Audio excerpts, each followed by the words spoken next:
Good morning, everybody. Old school with you here. Vince McSham saying hello for this unexpected. I'm not sure what we're doing with the stream, to be honest with you. Just having a little fun. I've got to do some quick updates to the roster because I found a new Jerry Lawler who I like. I think it's uploaded. I'm hoping it's uploaded.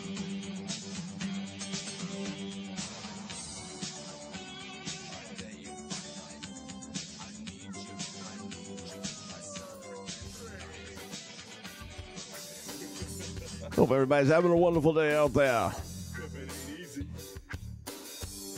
I'm also testing some new settings I have put through, so hopefully the chat will kick up here and I can see how it appears on the screen. Won't be able to do it for some of the live streams because it just won't interface well with the programming itself, but hello, Ed.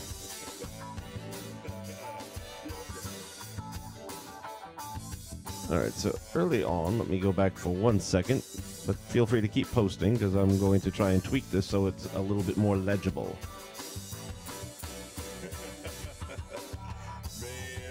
Let me widen that out a little bit. No, that's not doing it. I might actually have to go into the settings. Bear with me for just a moment. If we go here... No, I need the fonts. Cancel that.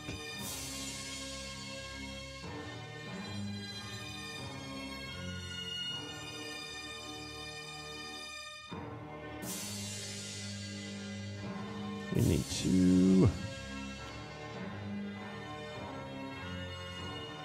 Is it filter? I don't think it's filter. It's not filter.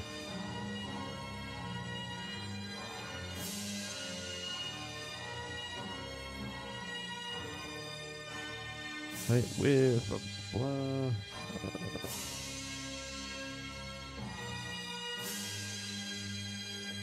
This is going to be one of those days. Let's see.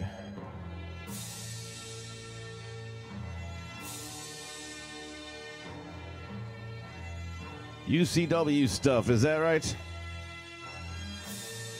Well, I appreciate you checking in. Why is it not letting me... Maybe if I have to unlock it. Let's try that. Okay, there's that. Those settings are for the box. That's set for that.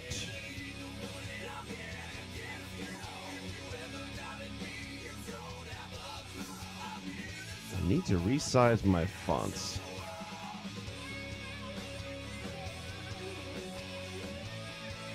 Screen, window, interact, filter, properties. Damn it, no.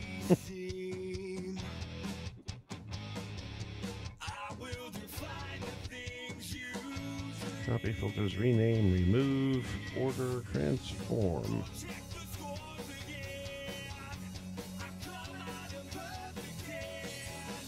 None of that works. None of that works. Oh, shit.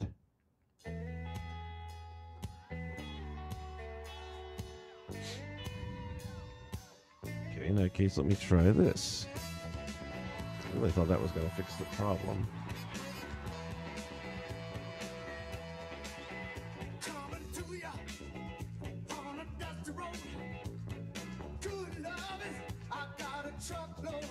Right, if we go back here, we go to our chat box settings. Background, text color, font size. Yeah, I'll bet you that's going to do it right there.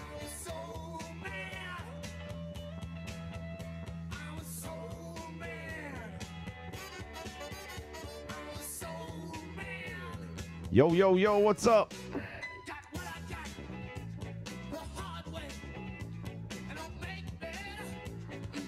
I am just tweaking some of these settings. If you guys want to keep on chatting a little bit, it'll help me see if I got the sizing better.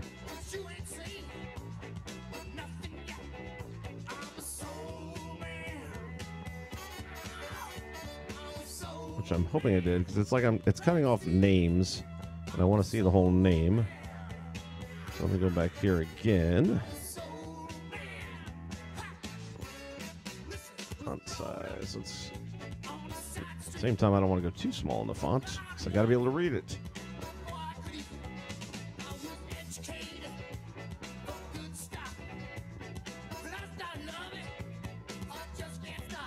All right, I feel like we're going to be okay there.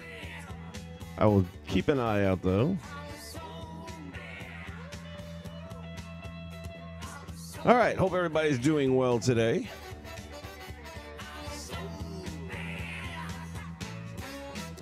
I need to get in my universe mood. Oops, that's not what I wanted, but that's okay, it'll work. And what I need to do is remove Jerry Lawler, current Jerry Lawler, from any universes he's in. Actually, I guess what I should do first, take that back, is make sure the one I want is uploaded.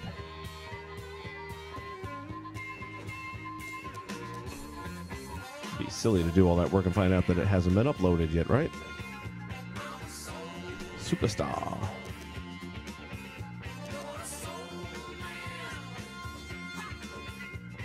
Community creations would be better. There we go.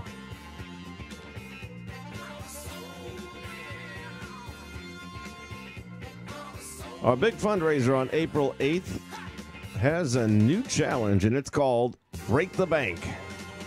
And it's going to involve all of you. You're going to try to break the bank during the 8 hours. What does that mean? Well, stick around. We're going to talk about it.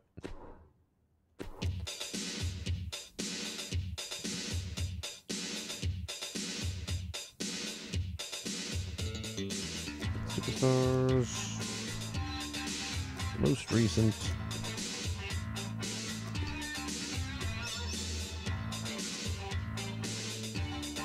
Yeah, I saw this Bugsy McGraw up on the community page. That looks badass.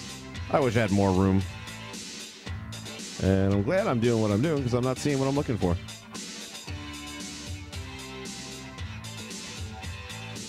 Oh, stop. You're too nice. You're too nice. But I appreciate it.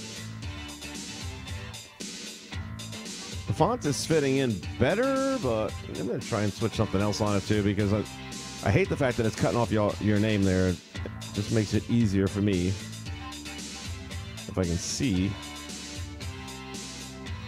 Let's see. Hide message after font size. I mean, I don't know how much more I can get this thing. I think what I need is change my font style. Let's try that.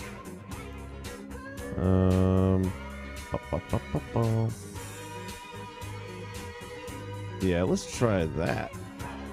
And see if that makes a difference. Oh, yeah, much better. Hello. Thank you, thank you, thank you, thank you, thank you, thank you. All right, let's take a look. If you haven't seen this Bugsy, let's see. Well, I miss the old previews where you could actually see the character in 3D and just rotate him around and stuff. And trust me, I've seen close-up photographs of this thing. It is spot on Bugsy McGraw. I wish to God I had a cost slot available to put him in. I just don't have it right now. Maybe later on I can. But Bugsy's looking badass, man. Great job. Hats off. Trying to remember who did this. Hold on a minute. I know. I just can't think of it. Details. Uverler.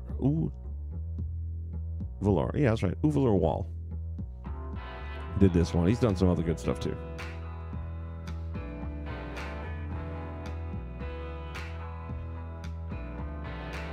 You are the man. You guys are the man. Without you, there is no me. All right, let's see. Butch, Bruno, Paul.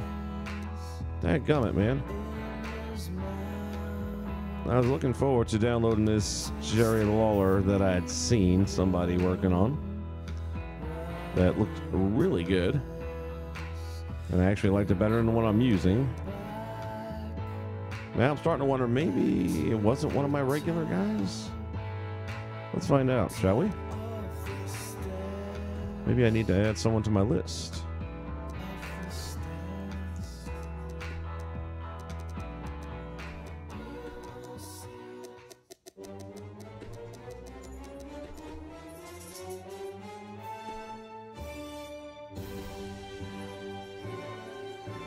What?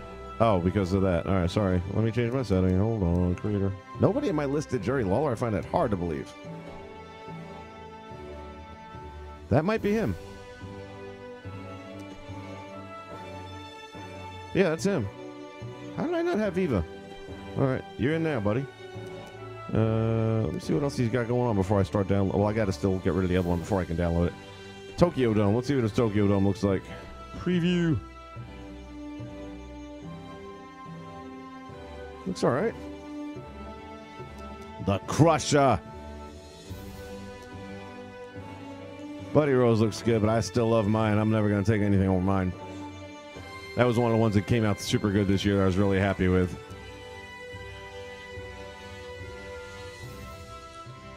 I might want to change the hair on my Doug Summers because I do kind of like that.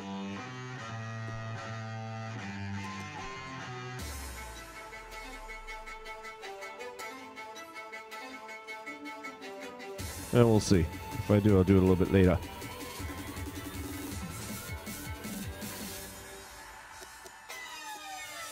Sabu, Buzz Sawyer, another one I wish I had room for.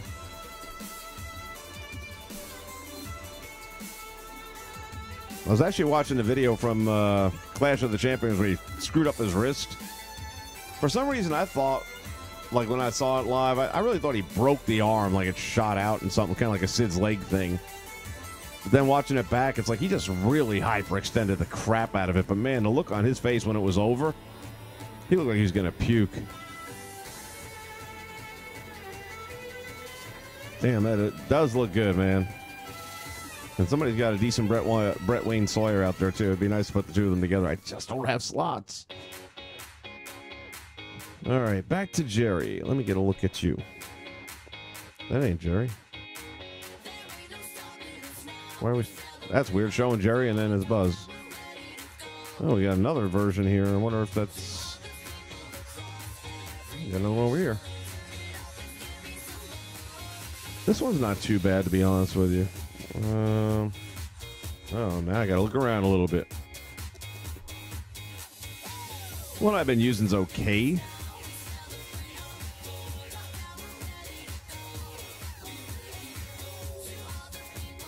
That's not bad.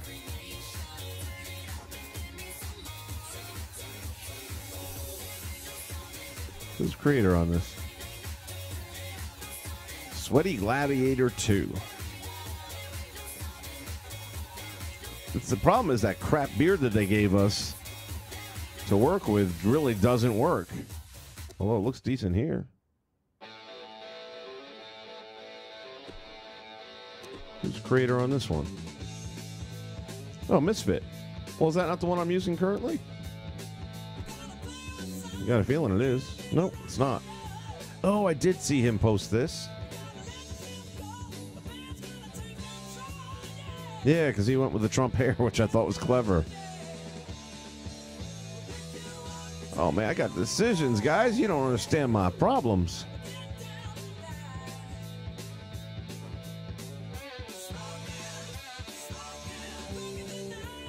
Oh, man.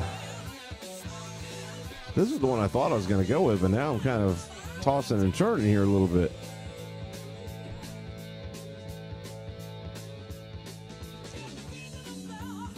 This also has the Trump hair thing going on. See, I kind of like those, the blue tights look. It really has that old school feel to it.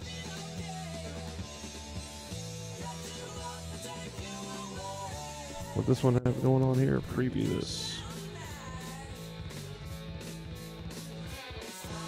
Kind of wanted the beard. What do you guys think? There really are, man. I'll tell you, they've done some great stuff this year.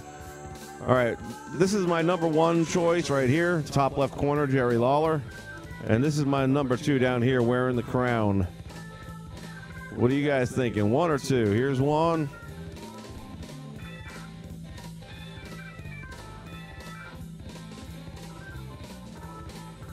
And here's two. Oop, that's not two. That's two.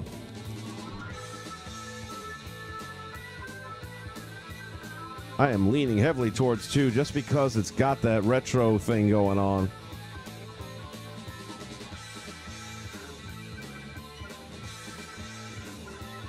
Sports Lounge in the house. Well, there is one other thing I should probably change with that setting. Hide message. Always show message. A couple messages disappear. There they are. They're all back now. Number 2. I'm feeling the same thing, man. All right. Number 2 is what it's going to be, and that's by who? Misfit for the win. And again, why is he not favored? Felt confident that he was in my favorites list. All right, now I got to get rid of Jerry Lawler and make room for Jerry Lawler. Which means we got to go universe mode.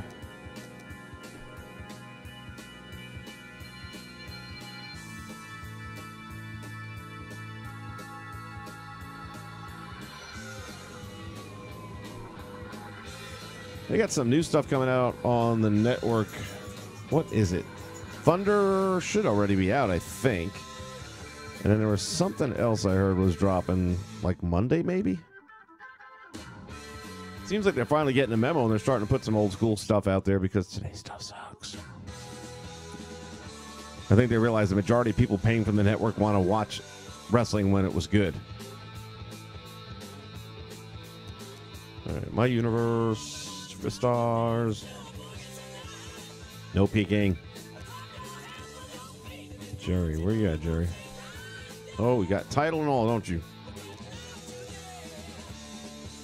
Damn, that's a good one too, though.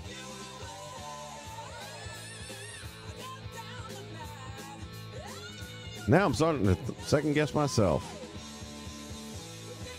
Let me see what happens when we go with that stupid beard. I can always change the tights myself.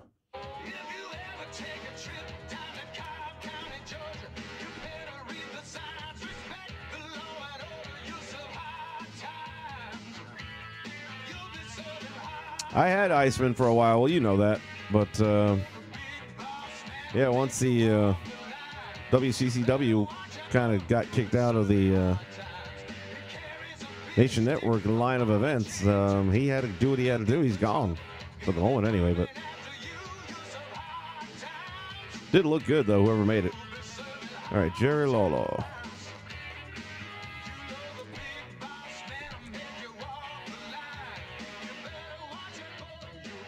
I'm going to probably get copyright strikes all over the place because of the damn music playing, but what do you want me to tell you? It's in the game. Sounds like EA Sports, right? It's in the game. It's in the game. All right, let's go. Attire. Edit attire. Appearance. Hair and facial parts.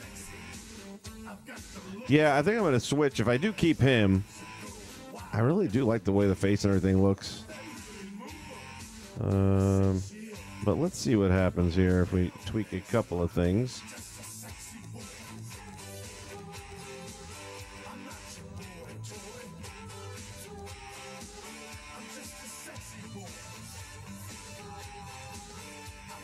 Like I said, this is what other people have gone with, and it's not terrible.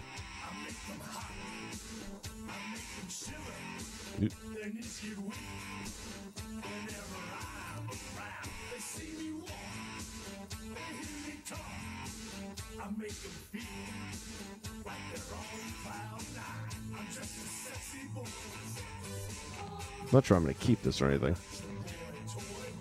Well, yeah, I know, but that's what I said at first, too, but it actually kind of works for the old school Lawler. To my surprise, I never would have thought of it.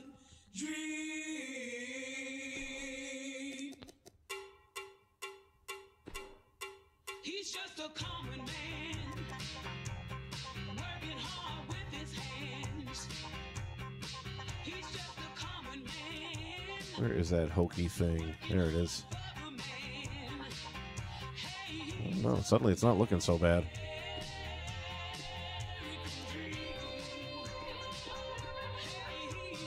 Gotta make it lighter, though.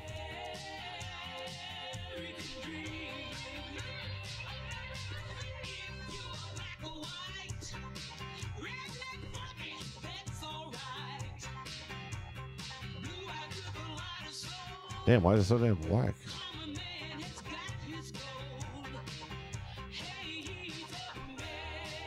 Oh, that's why.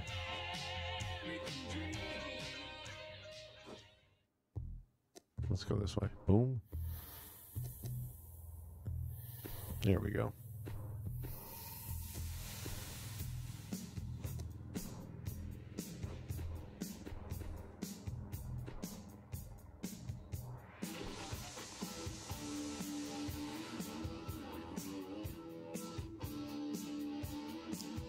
I don't know. What are we thinking about that?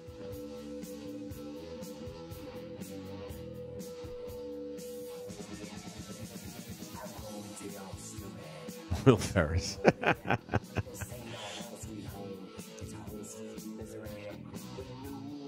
I'm actually not so bad off with the beard all of a sudden. I haven't liked it. It's just too big. It should be a little smaller.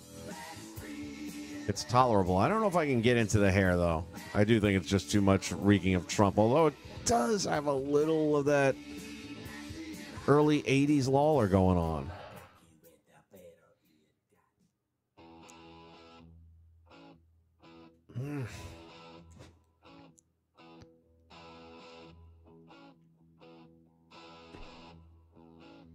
Gotta remind myself now which actual hair was there.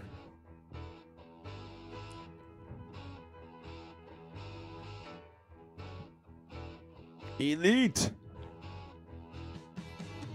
I don't know, man, but they're heating up for sure, for sure.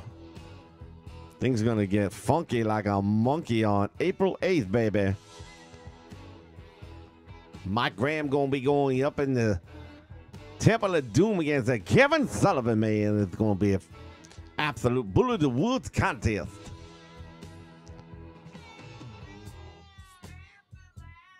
And we're gonna have our Break the Bank challenge.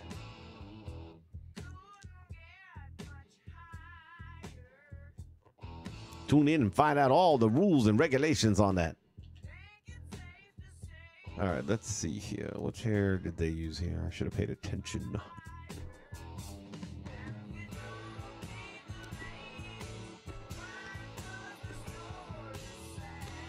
We are near the upper middle, left side, just below the long, ugly hair.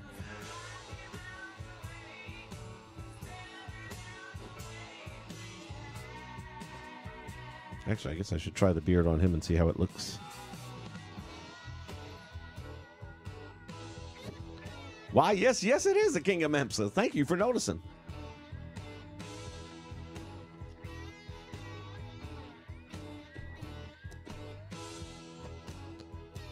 Facial hair.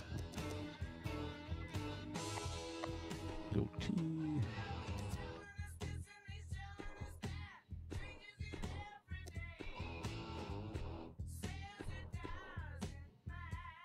Not sure if it's dark enough. Or maybe his regular hair has to be lighter. No, I think that's got to be darker.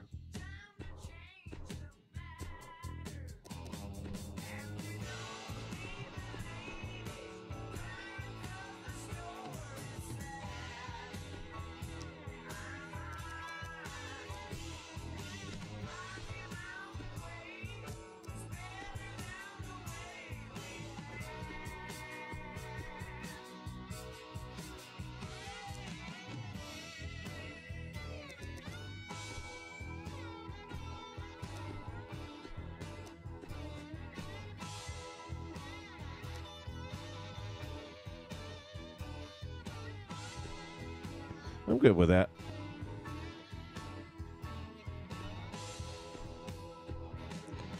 Eric Embry. Another blast from the past. Oh, that's right. We got the baby blues on this one, too. I'm just going to keep my Jerry Lawler. But there were a few other good ones out there. Yeah, I'm kind of digging that a lot, actually. Look, you gotta remember, 90% of the time when you play him in a game, it's going to be from a distance like that. And you see, look at the Trump hair. It looks great from here. All right, here's what we're going to do. I don't even need to worry about the intro changing the hair there. Oh, I need a facial hair, though. I'm going to test it out and see what it looks like.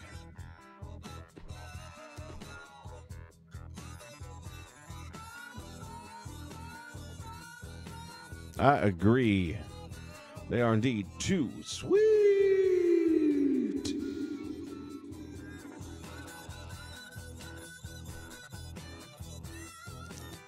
We got some people that can make some stuff.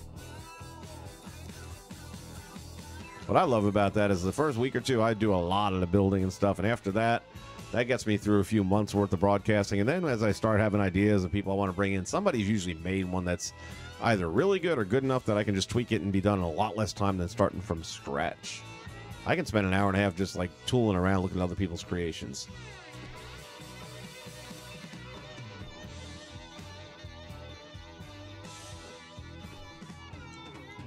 All right, one of the things we are going to be doing on April 8th, by the way, and I can now officially announce that we are going to have the first ever episode of Pro Wrestling's Name That Tune.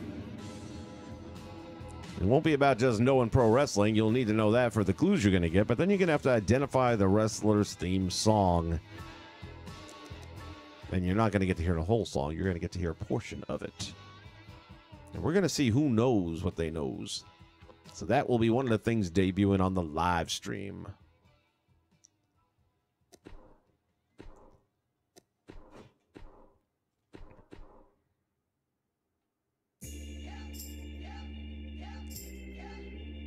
Yeah, let's see.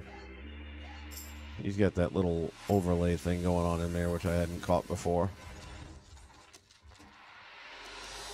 Is that what? No. Oh, it's this.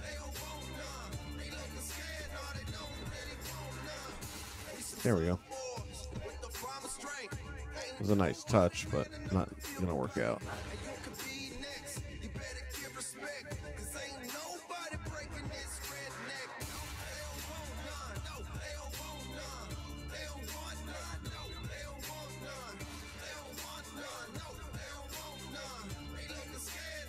Yeah, I like the fact that we've got people out there doing different things. It wouldn't be as cool if we were all doing the same stuff. You know, when I go check in on the sports lounge, for example, I mean, it's a different kind of vibe altogether, and it's, you know, a lot of created. So once in a while, I think you mix a couple of real guys in there, but then you got a lot of original content, which I really almost went with this year when I just looked at these default calls that they have in here. There's like 8 of them or something like that. And each one of them had pretty good look to them where I could come up with a personality for them right off the bat. And I thought it would be kind of cool to do, but I don't know. My comfort zone is always going back to the old school roots. And let's see. Everybody got a beard on except for you. Got to put the beard.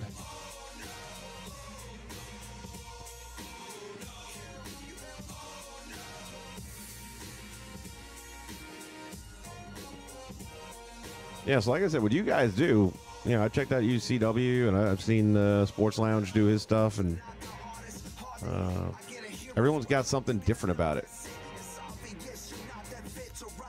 And y'all got some kick-ass rings. Damn. There's a couple in there I just fell in love with. I was like, oh, man, I want it. And again, if I was doing original content, and who knows, I mean, I don't know. I look at next year and I think to myself, what's coming up next season? I don't know. At the end of the day, I know I'm going to stick with old school because that's just my thing.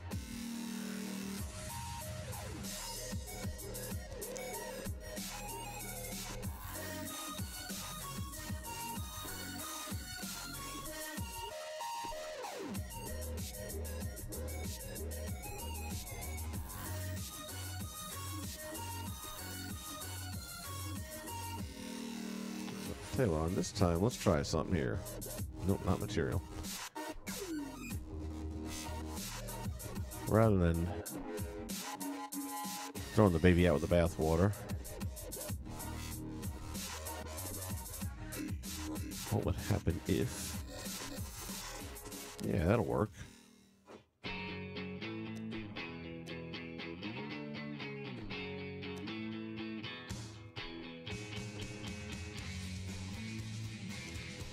Go over to the second one.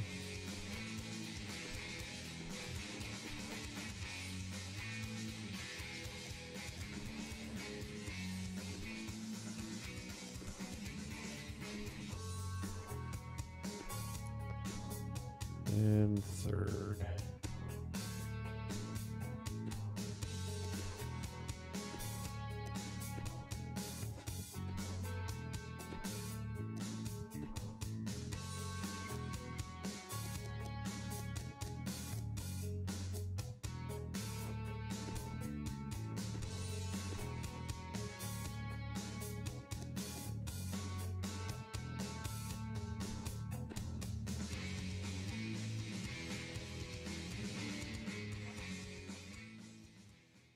If you smell what the Rock is cooking.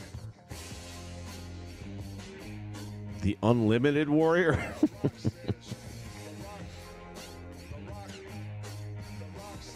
Well, Doug makes damn good rings.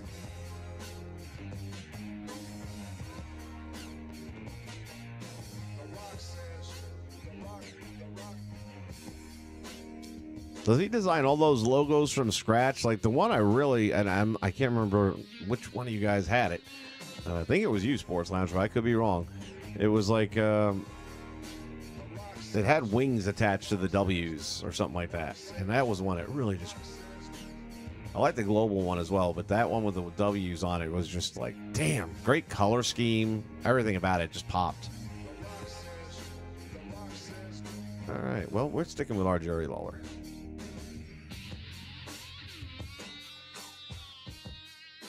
Because we do have the baby blues over here. The only question now is I'm gonna keep that hair. I think I am actually, but we'll give him a test.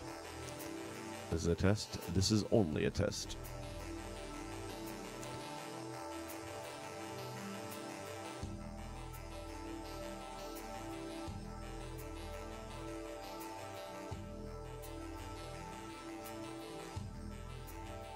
UCW has the wings, man. Like I said, those are sweet. The colors what really grabbed me. It's got those grays and blue. It kind of reminded me a little bit of a Thunder and even like the old, debut SmackDown set. If you look back at the original airing of the very first SmackDown, you're going to see what I've been wanting them to do in the game with lighting. I remember the lighting on the first SmackDown show having that real old Madison Square Garden vibe. You could see like the first 10 rows of fans and that was it. And then it darkens in the arena. That's always a better effect. I don't get why they light the damn arena up during the match. Hell, I wouldn't even do it during intros. Maybe like during ring intros. Maybe. But during, walking to the ring? Hell no. You got a dark arena that you can only see maybe a few rows deep in fans. A, if you don't have a full house, nobody knows.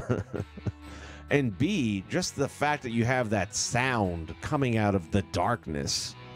It had this aura about it, man. Very Mad Max, medieval.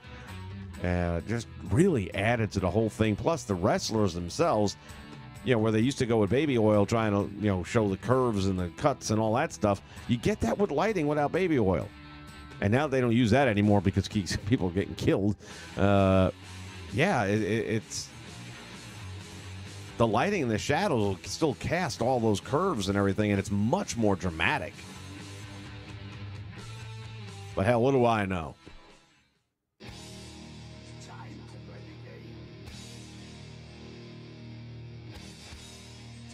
I kind of like the Unlimited Warrior. I thought you were going to make like your own version of the Ultimate Warrior, like a knockoff. I am the Unlimited Warrior.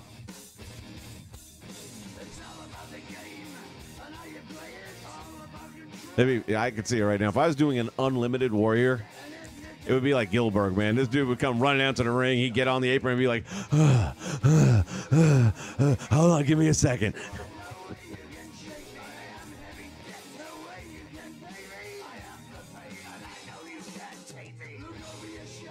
All right, that's the one that's got the little Trump hair that we want to check out here.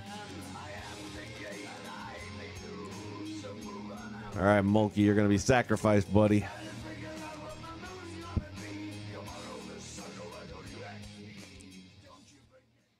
Let's see, what do we want to work on? I feel like I might have a new arena I haven't really tested out appropriately yet. Let's see.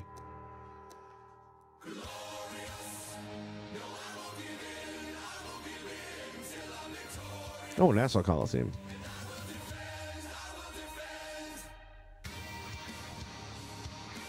That's what I'm saying, man. It's like when I saw those set calls, it's like I came up with some sort of shtick for all of them almost instantly, and damn. And the good thing about that is they're not real, so I don't have to worry about trying to replicate voices. I could come up with my own.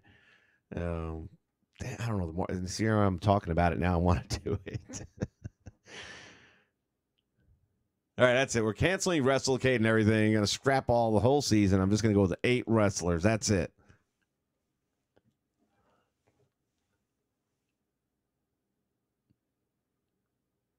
I did do an original thing about, God, what, 6, 8 years ago, somewhere in there.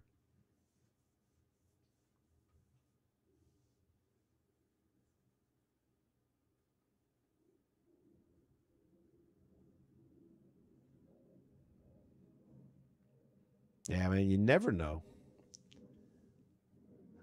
Like I said, the beard looks better now. When I first started using it, when I was making a Lawler, and then I kind of just tossed it aside and said, nah, somebody else come up with one. I just hated the beard. I still say it's too big, or at least come up with a second version. The Nassau Veterans Memorial Coliseum, Long Island, New York. This was my home arena right here, boy. Growing up, loved that building. Ain't nobody want to watch you make an entrance, buddy.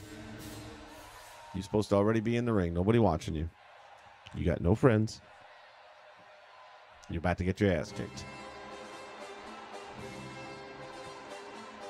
I forget what stream it was, man. I drew a blank. I drew a blank on... I don't know if it was one of the guys, the Destroyers, and I call them the Assassin, even though technically they look like the Assassins. And I call them like the Assassin. I mean the Destroyers. Oh, what the hell does it matter? You know he's going to lose anyway. I wasn't anticipating that, but it just fell out, and man, I just couldn't stop laughing.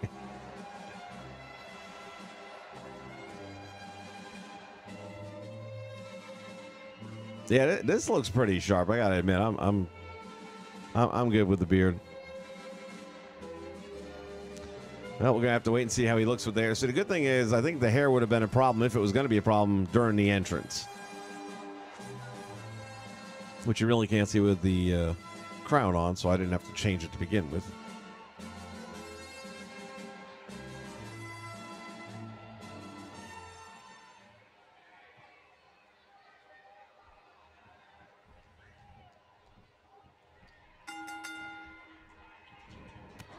Ooh, that looked like it hurt. Yeah, that hair works. That hair works real good, actually. I might go back and change the hair under the crown.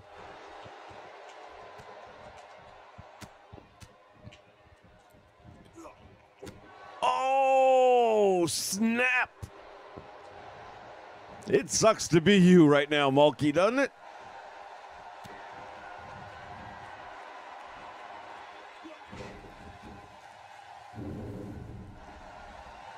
He hit him in the ducky.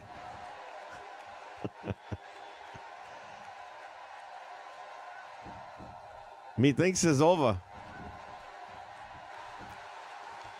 All hail the king.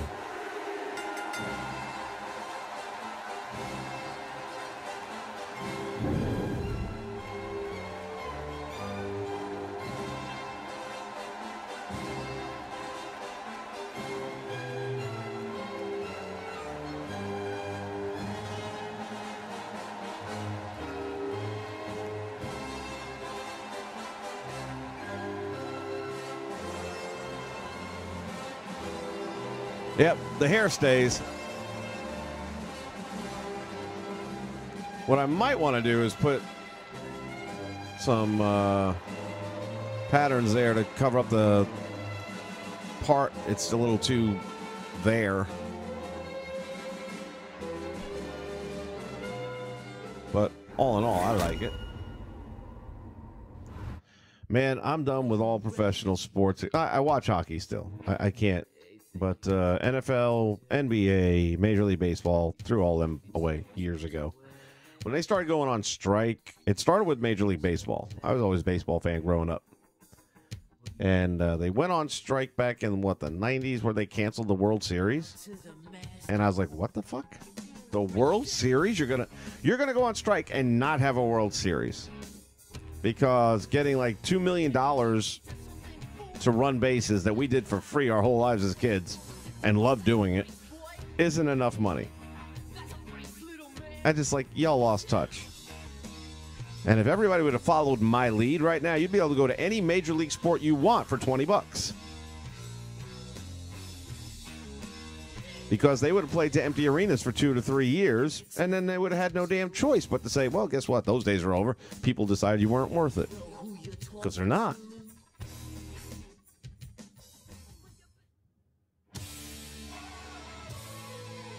NHL, man, they're great. Especially this time of year. Holy shit, this is it. They're already in the playoffs now, man. You got these teams scrapping for 2 points.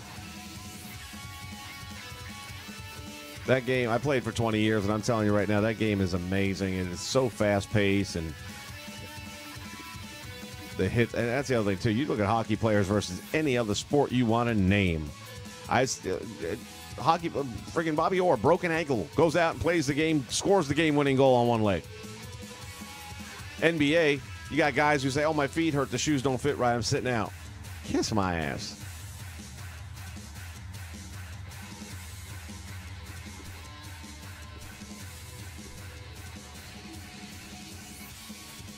The only baseball game, like I said, since they canceled the series back in the 90s, whatever year that was, I watched the Yankees play the Mets because that was, growing up as a kid in New York, that was the dream series. That was never going to happen, and then it did. So that was 2000. I did watch the World Series for that because I had to. And then I watched, before that, I believe, was when Cal Ripken broke the all-time record, the Ironman record, and that's because I respected that. Here's a guy that, despite the strike, other than that, hadn't missed a day in 800 games or something. I forget what the ridiculous number was. But in professional sports, to play at the level he did and not have a day off for an injury or anything, it's unheard of, and it'll never be duplicated in my lifetime.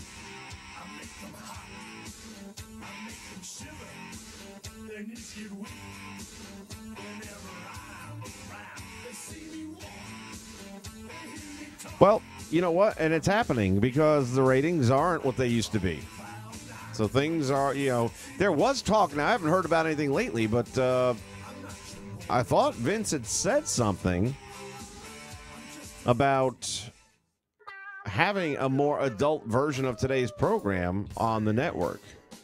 I don't know if it was like testing the waters thing or what. I mean, it wouldn't be on USA or anything like that. It would be an exclusive network program. But that it was going to be edgier, it was going to be a little bit more like that. Because guess what? I'm sure when you're looking at the ratings on the shows, he's probably seeing that's what people are watching. They're watching ECW. They're watching WCW Monday Night Wars.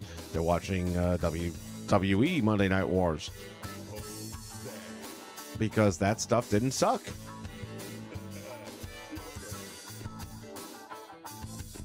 All right, this one I'm going to change the hair as well.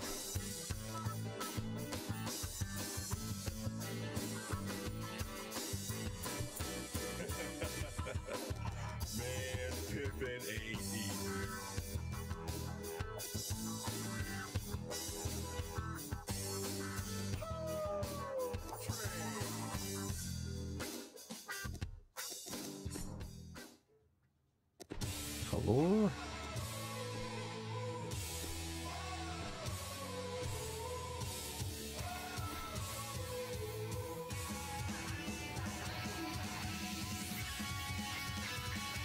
Is that 12,000? No. Are you telling me he played 12,000, or am I just reading the wrong number somewhere? Even 2,000 is insane.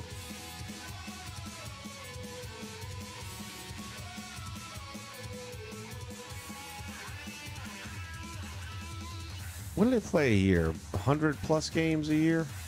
Regular season, not counting post? That's still insane. Like I said, ain't nobody touching that record. Those days are so gone. You got LeBron playing now, man. There ain't no way anybody's playing 2,000 straight without a day off. I mean, hockey, you can completely rule it out.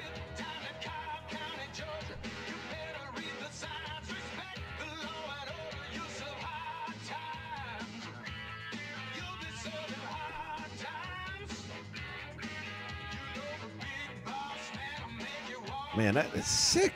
Just think about that. That is absolutely sick.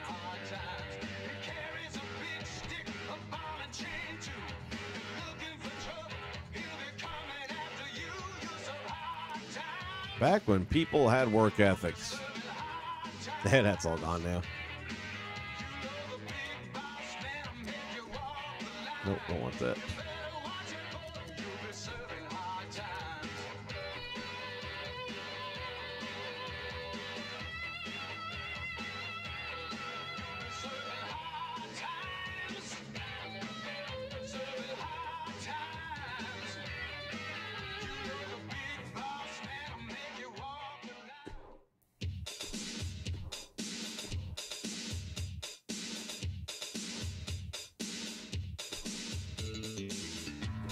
Poof.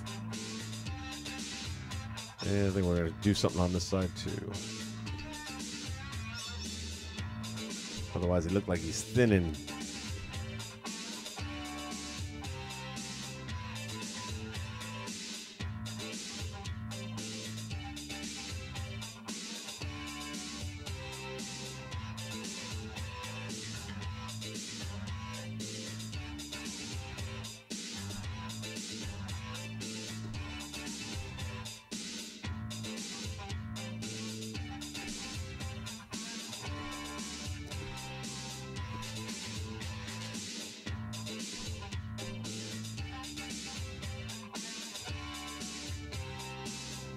Yeah, that works.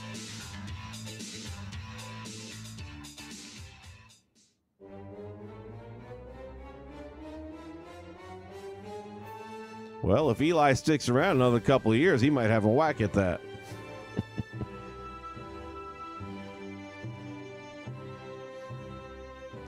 Big Boss Man tried to pick up my girlfriend one night. True story. Old Ray Trailer. And that was back in the day before internet and all that. And I'm like, I know his real name. I was running a small hotel here in Central Florida. My girlfriend was one of the front desk cashiers, greeters, whatever you want to call them. Front desk attendants. And I had left for the day. She was working a PM shift. Then she calls me around, I don't know, 7 o'clock at night. And that's when they were taping the WCW over at MGM Studios at Disney. He was with WCW at the time, obviously. A couple of the guys stayed at the hotel. And she knew who he was only because of me. And she's like, I'm pretty sure it was the Big Boss Man dude, but yeah, he wanted to know if I go to his room with him. I'm like, shit, I can't kick his ass. Not like I don't want to, but it's just not going to happen, man. I got to be realistic about this. You did say no, right?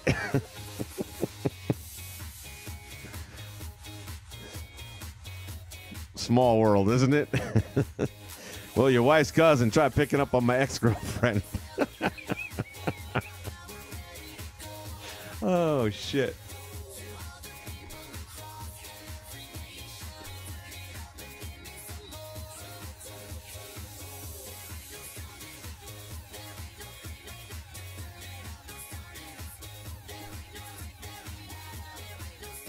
Edit attire.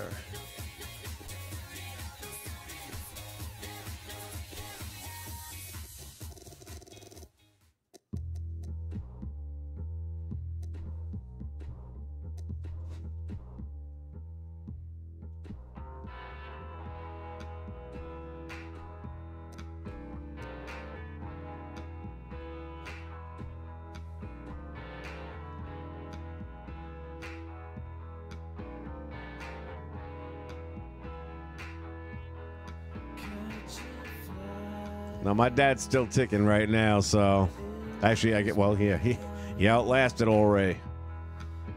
My dad's one of them people that likes to eat grass a lot, you know. He's a vegan. I chuck coffee by the gallon and I have my hamburgers. We'll see who makes it.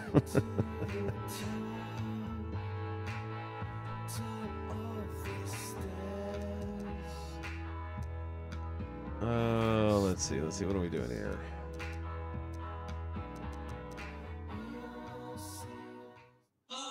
Did I not get rid of these? I guess it doesn't really matter.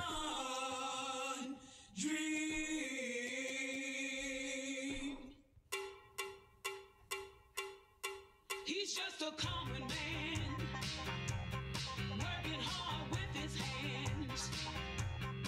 He's just a common man, working hard for the man. Hey, he's a American dream.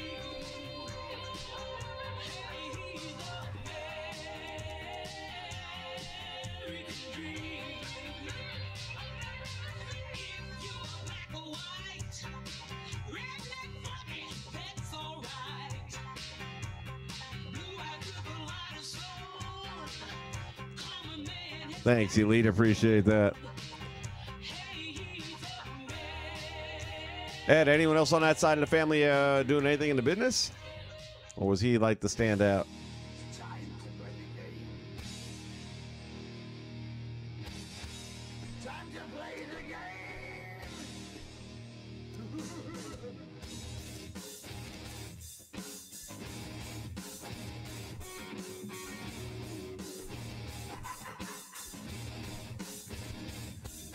It's all about the game and how you play it. All about control. And if you can take it, all about the game. And if you can pay it, it's all about pain. There are times when I'm watching you stream and I swear I feel like I'm listening to Larry the Cable Guy sometimes. That little of that sneaking in there. I was like waiting any minute now. Get it on!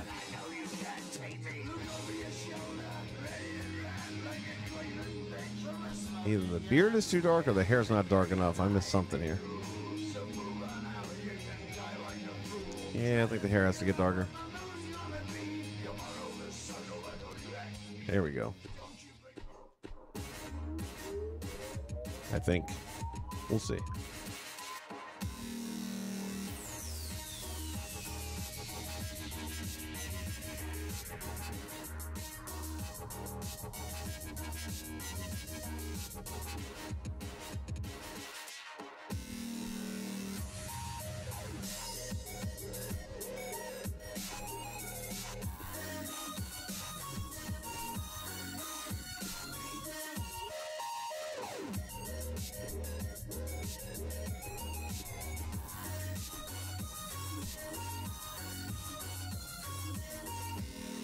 All right, there we go. Yeah, I'm actually real happy with the way this has turned out.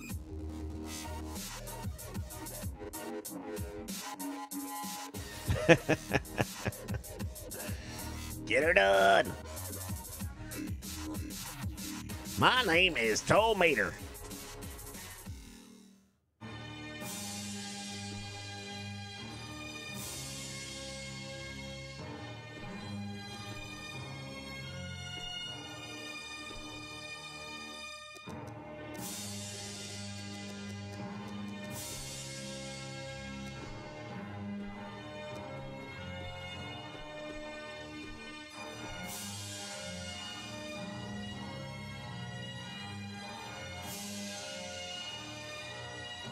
How about that? The king is here.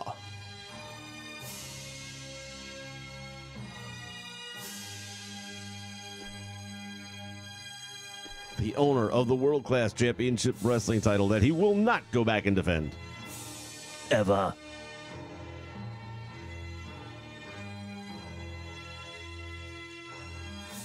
Yeah, Kurt. So many of these guys gone way too soon. If you smell what the Rock You know, like his dad, he could have wrestled for a long time. He could have he would have tweaked his style and it would have still worked because he was a pretty tough guy to begin with. He didn't have to do any aerial stuff. He could have got by with sledgehammers and all that stuff just like his dad did, and could have adopted the axe as his finisher instead of the perfect flex as he got a little older. Woulda, coulda, shoulda.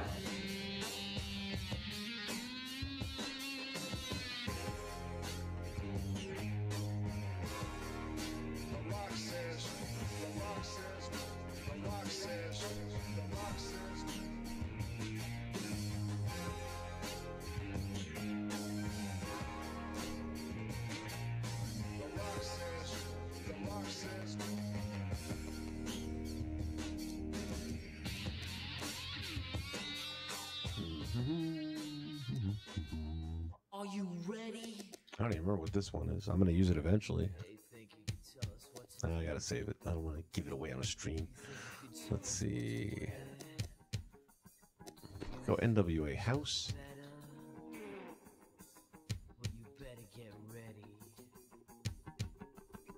Bow to the man. Yeah, God. I don't know what. I mean, I would say he was a dick or something like that, and that's why they never pushed him, but he's only been with the company for, 15 years? So we're going to rule that out.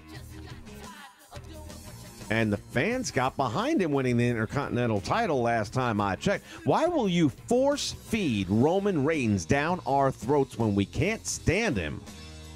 Again, I've always said, I think he's probably a great guy, and I'm sure he's a fantastic dad. Seems like he would be. The Samoan culture and all that, very family oriented. I'm sure he's an amazing person. But the way they packaged him, and the biggest freaking mistake they ever made was shoving him down our throats for WrestleMania when everyone wanted Daniel Bryan, which they ended up having to give us in the end anyway. But all you did was, and you thought you had lightning in a bottle. Well, they didn't like Rocky either. Yeah, the difference is Rocky had the it factor. Roman has the look, and that's it.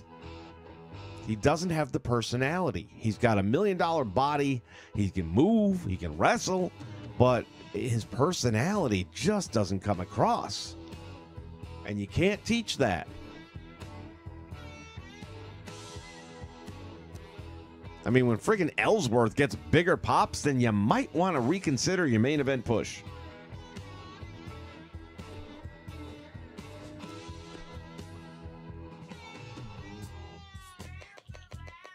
That's just my thought.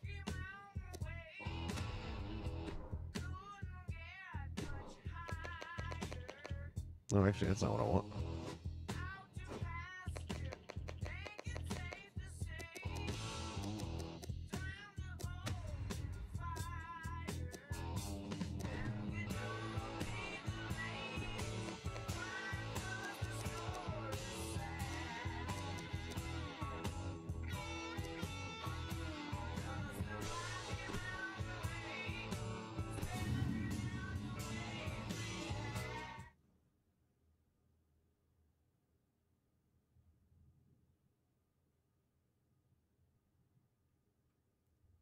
When you look at everything Rocky did, though, it was just, yeah, he got it. He really, truly got it.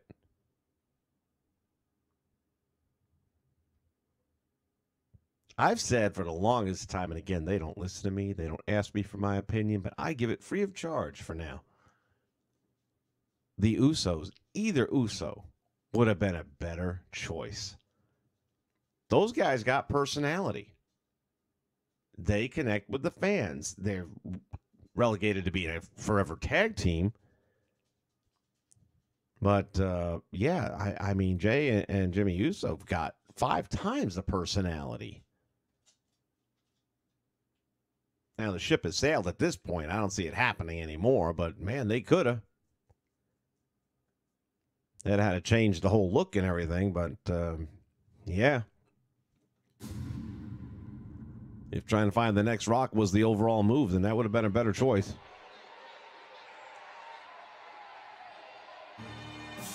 Well, here's the funny thing. Roman is a heel. They just won't book him that way. The fans are booing him. That makes him a heel. He's got heat because you pushed him on us. It's real easy. And whether you turn him heel or not doesn't matter. We're booing him. Well, those that are still watching anyway, a lot of people just turn around and say, okay, you're right, you don't have to listen to me, but we don't have to watch you either. I can't tell you the last time I watched Raw.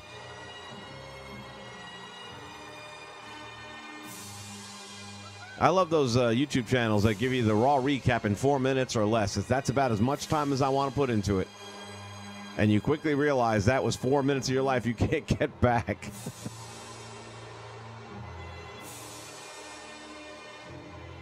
Nero in the house. What's up, Nero? How you doing today?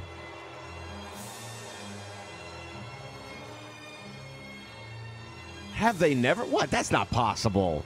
They were in like the Battle Royal or something. Or a kickoff show. I know they were on kickoff shows. I mean, it's still the card. Unless you're Austin Aries, in which case you don't go on the DVD, but that's a whole other animal too.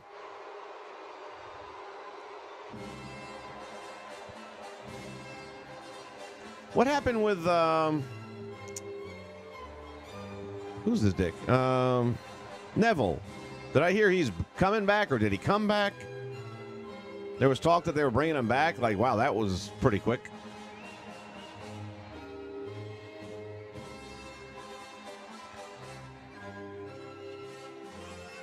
Ladies and gentlemen, all hail the king!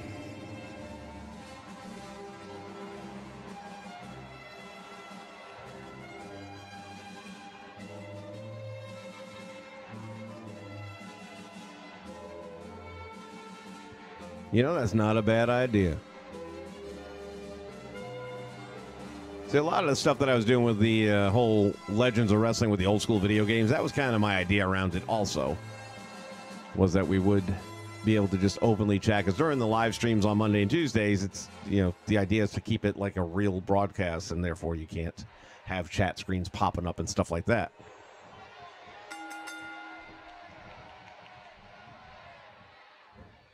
But, yeah, I think the weekend, that would actually be pretty cool.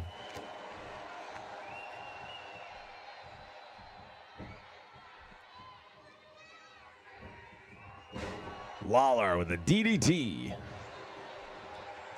Got the world-class champion going up against the AWA television champion. Oh, baited him in with that one. Nobody home, and Lawler on the receiving end now. Hennig wraps him up. Russian leg sweep. But he's from Minnesota. You go figure.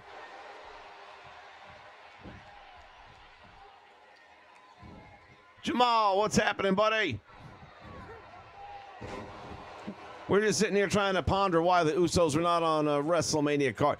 I still can't say. Wait, you're telling me they didn't do a pre-show, WrestleMania kickoff show or something like that? Or in a Battle Royal? I got to look it up, man. Not like I don't want to believe you, but it just seems absolutely impossible.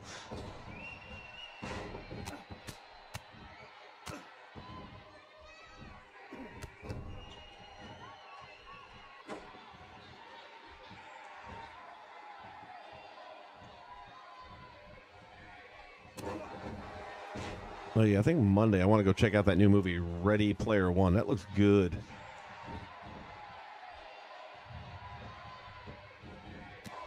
Anybody seen that yet by chance?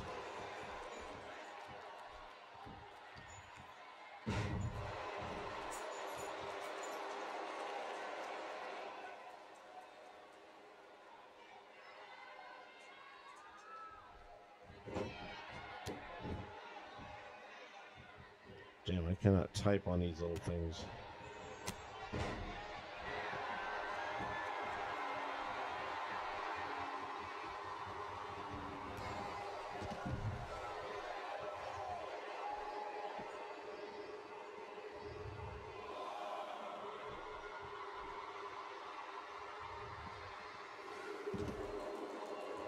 The Usos have a surprising record at WrestleMania.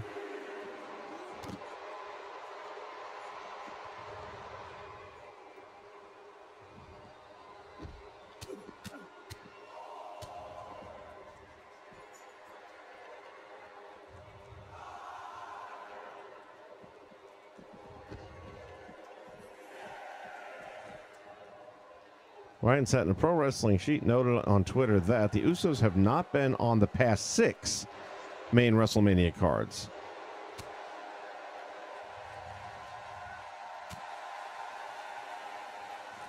All right, here we are. WrestleMania 28. They were on the pre-show.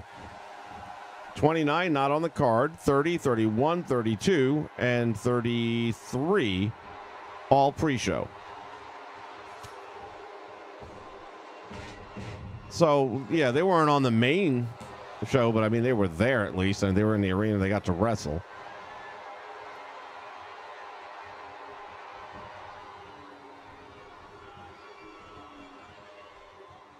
I knew I remember them in a pre-show because I either won or lost the titles on one of them.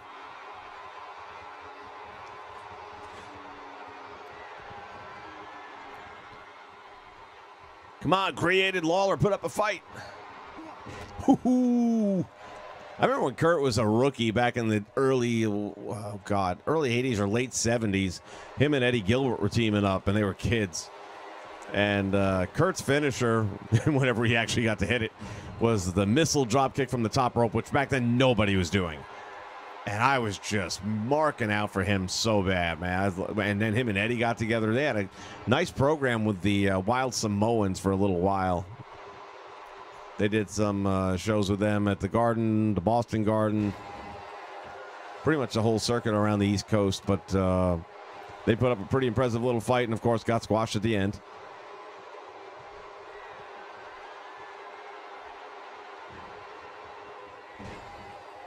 All right, well, they don't get any royalties unless it makes the DVD, right? Ooh, Perfect Plex gets 2.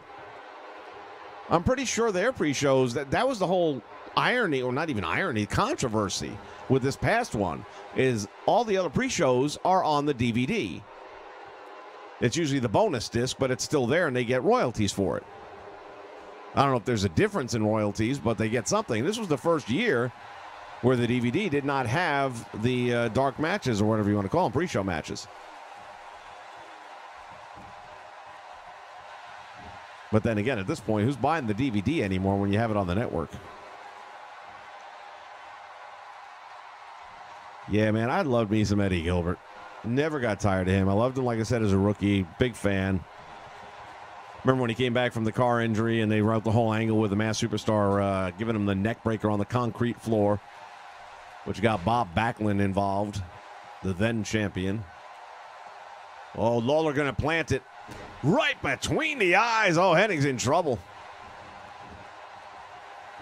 Do you get up from that? The answer is no.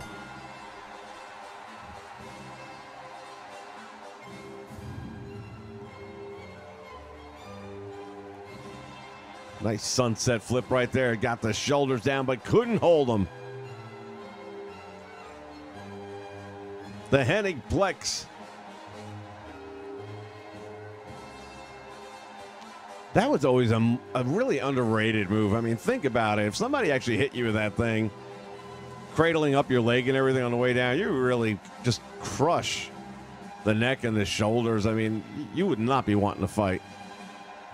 At least with a regular suplex, you sprawl out a little bit, absorb some of the impact. But if that thing was legit, man.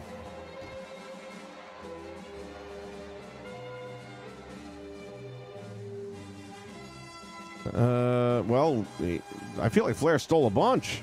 Seth Rollins, what's up? I mean, Flair took some Gorgeous George. And, well, he made it clear he wanted to be Dusty Rhodes Jr. That just never happened. Thank God for small favors.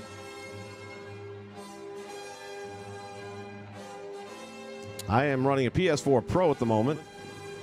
And prior to this, the PS4. Prior to that, PS3, PS2, Nintendo, Super Nintendo, all that stuff.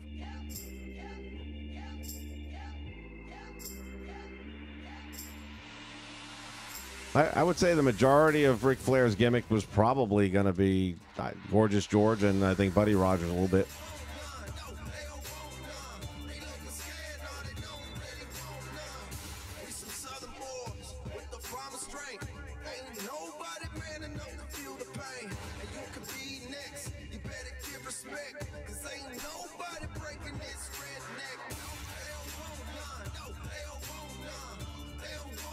Well, let's do it this way.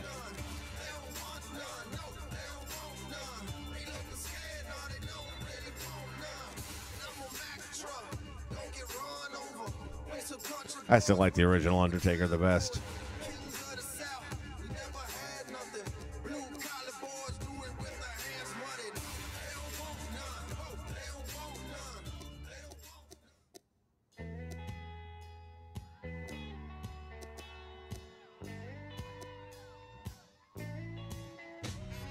You know, I've had these guys fight each other. What would happen if they were side by side? Who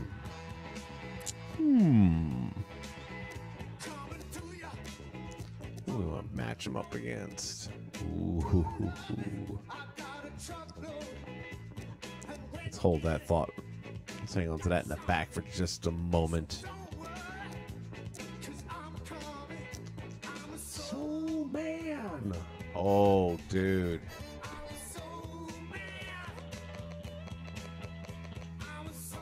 Sometimes they just book themselves.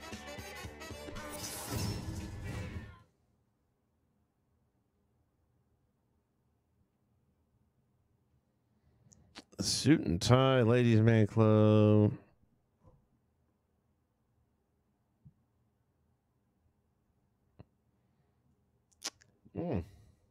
Suit and tie, suit and tie. I don't know. Bockwinkel was pretty much the same time as Flair. He kind of did a suit and tie thing. Back in the day, a lot of wrestlers, the champions especially, were kind of almost expected to dress that way. I don't know. Who do you get it from?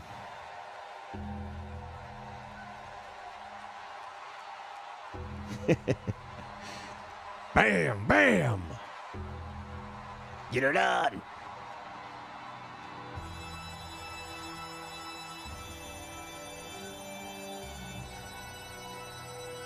And now, ladies and gentlemen, from Death Valley, weighing in 272 pounds, The Undertaker.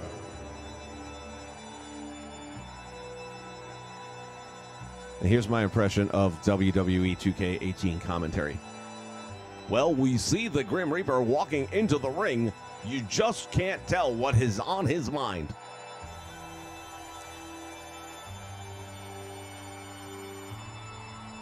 It is like the worst canned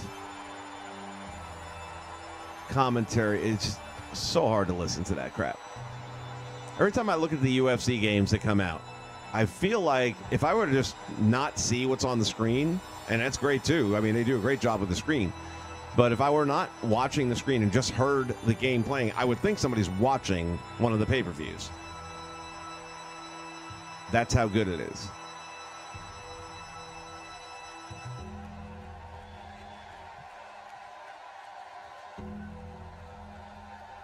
Gino Hernandez. I never really got to watch much of him at all. I've seen a couple of his matches, but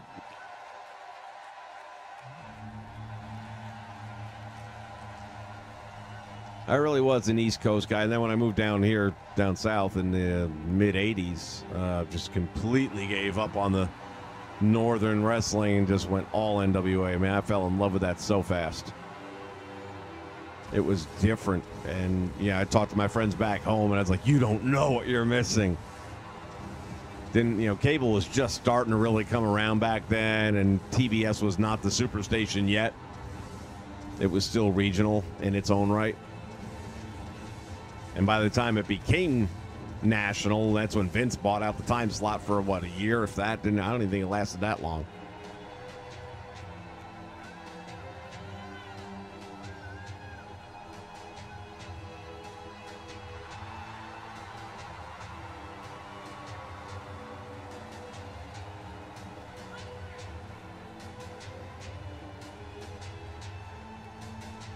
Don't forget, on April 8th, we are going to break the bank. The Break the Bank Challenge is on.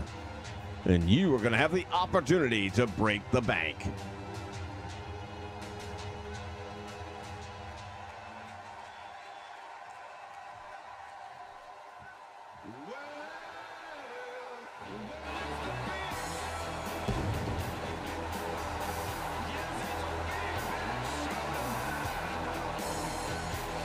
The newest addition to the LWF, The Big Show.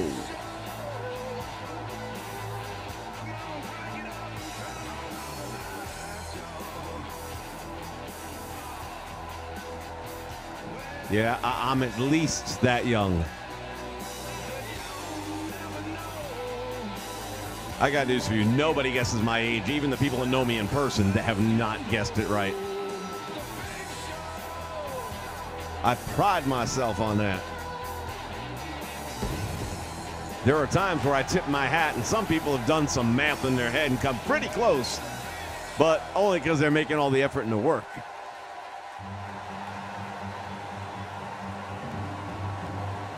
Now, ladies and gentlemen, his tag team partner from Grenoble in the French Alps, weighing 502 pounds, here's the 8th wonder of the world, Andre the Giant.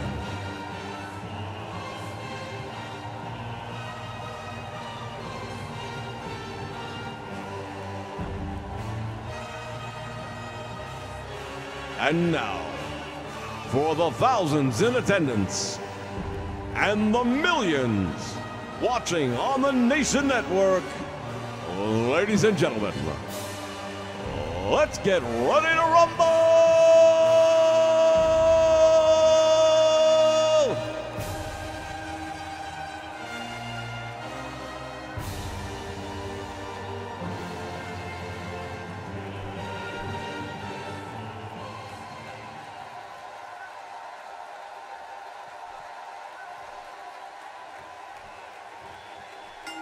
The irresistible force meets the immovable object. The Undertaker and the Big Show squaring off, former partners at one point in time, now stand opposed. Big Show going to work on the Undertaker early on in this one. What's it going to be like when Sting gets in the ring with either of the Giants? You've got the father-son team of Andre the Giant and the Big Show.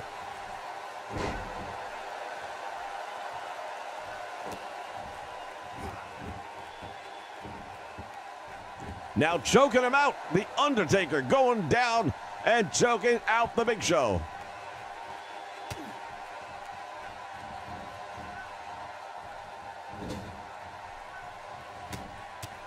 Hammering away on the big man in the corner, the Undertaker unleashing fury.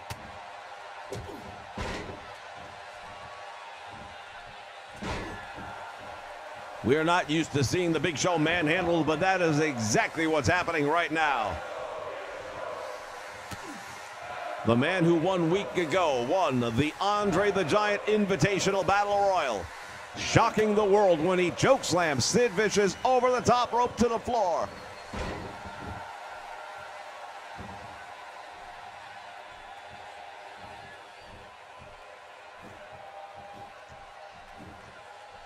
Dragging the Undertaker now over to his corner. There is the tag, and now the 8th wonder of the world, Andre the Giant, comes in. If the Undertaker thought he had things going the wrong way a moment ago, they just got worse.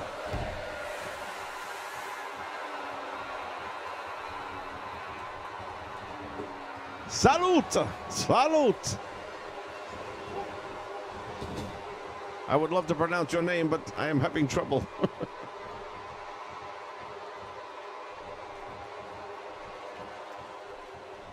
That's my fault for shrinking the type down. I had to make smaller fonts so I could fit him in, but now I can't read it.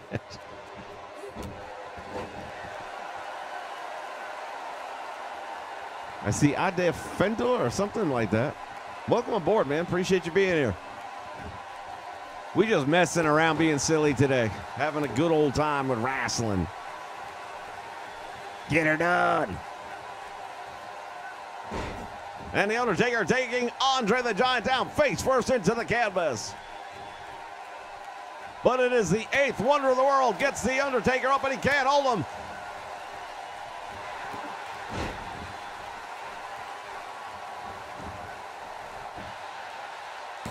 Hooks the leg. Will that be enough? Andre out the back door. The Reaper going to work on the trapezius, and one of the few men in the world of professional wrestling that can match up size and strength with Andre the Giant. Raining down the fists of fury onto the enormous forehead of the Giant. He's got him up in the air. He's going to slam him. Tombstone. That's got to be it. The Big Show in the ring, and he'll make the save. Sting in the ring for the first time in this match, but not the legal man. And just like that, Sting is out of the ring.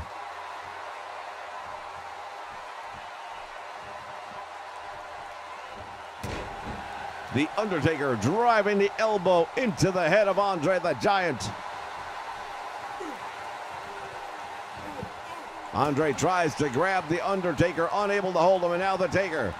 Irish whip sends him into the turnbuckle. Stiff back elbow and another one, and Andre is down. When you're a giant, going down makes it much harder to get back up. Once again, dropped on the back of his head as the Undertaker takes a page out of the book of Sting, who is still waiting to legally be tagged into this match. You have to wonder how much more the Undertaker can take between going head-to-head with Andre the Giant and the Big Show. For thus far, the entirety of this match, and now the Undertaker has been split wide open.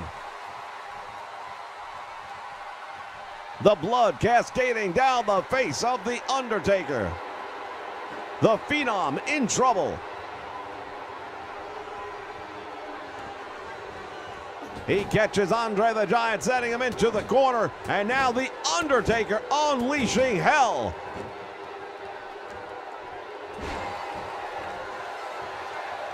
Another huge opportunity for the Undertaker to make the tag to Sting goes by the wayside.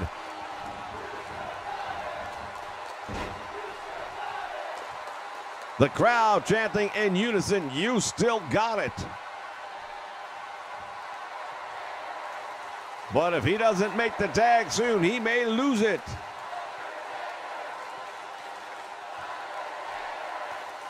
Okay, this is exciting right now. Undertaker is staring at the back of Andre the Giant. The referee is staring at Andre the Giant. Sting is staring at Andre the Giant.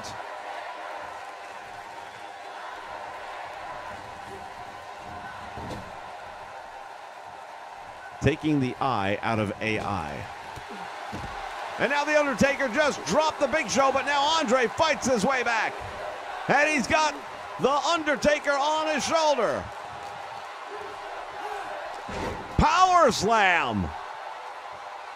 The better part of 500 pounds coming down on the Undertaker.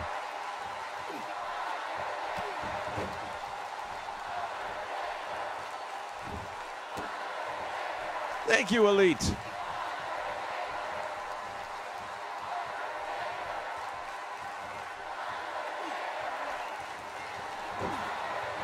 Andre working the head and the neck.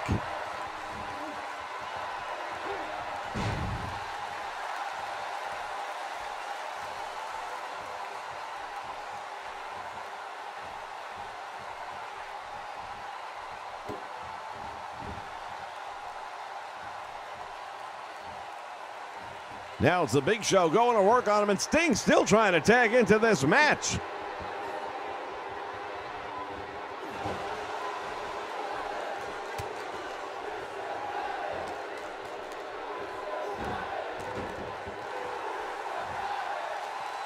Back and forth they go. The Undertaker sizing up the opposition. He's got him up. Can he hold him? No!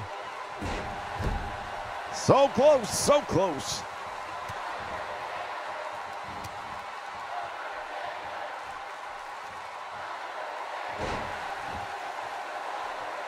And now there is bloodshed once again, but this time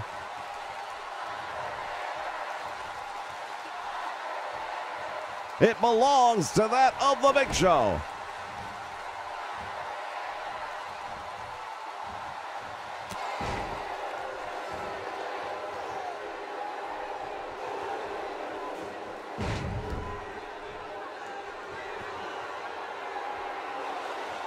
Sting finally in the ring legally. It took forever to get there. Each team with one man spilling life's blood. And now here comes the choke slam. He's up, he's down.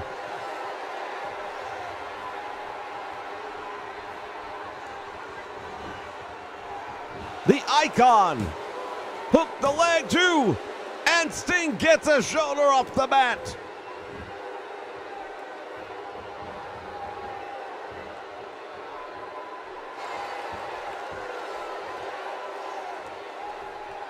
Over 400 pounds across the midsection of Sting. And now here comes the eighth wonder of the world, Andre the Giant. Sting baits him in. He catches him in the midsection. So many clear targets to hit on Andre the Giant. Between that cranium, the midsection, and that ass. Sting now hammering away. The Giant is stunned. He's down.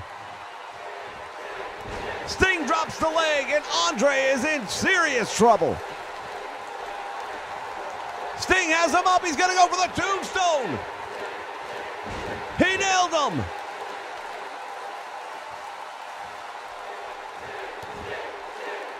This crowd on its feet, they can't believe what they've just seen. Andre bumping like a cruiserweight.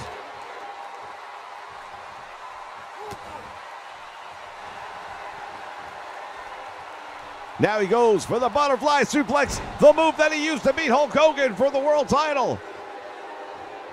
In a match that wasn't tainted at all. Hooks the leg one. Wow, Sting no selling that thing like a champ.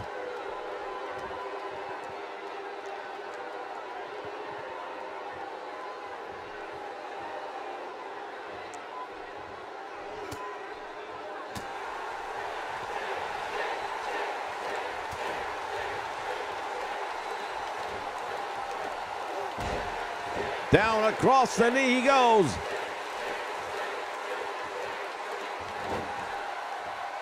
Andre going to work on the back.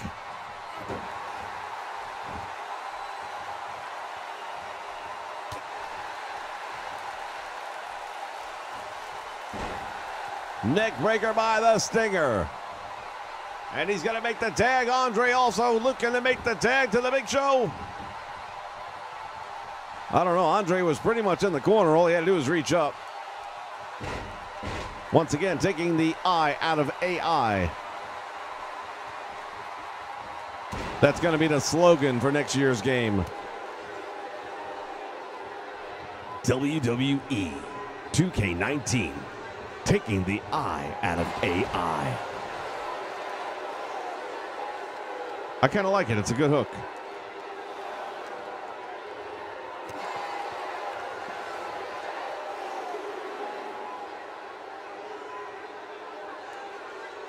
Undertaker doing a number on Andre. Andre sweeps him aside.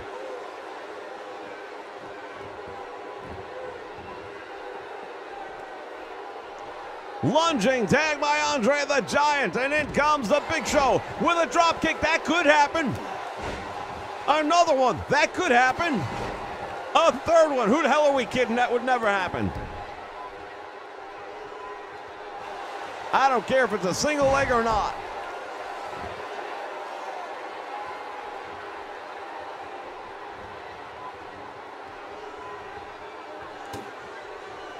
Big Show now has got the Undertaker up, down across the shin buster.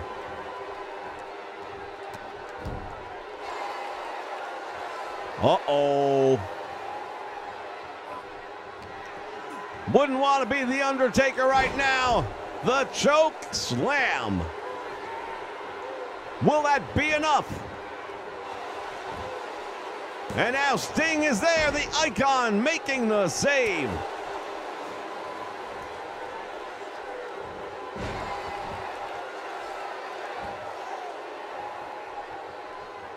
Three out of four of these men split open, spilling their blood for this match.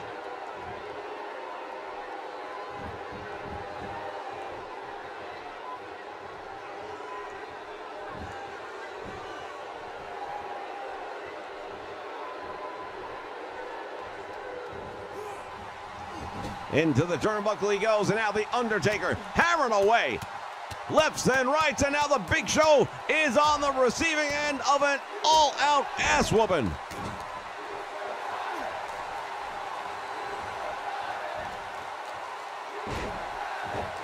Tremendous backbreaker. Now the Undertaker once again is down, looking up at the lights.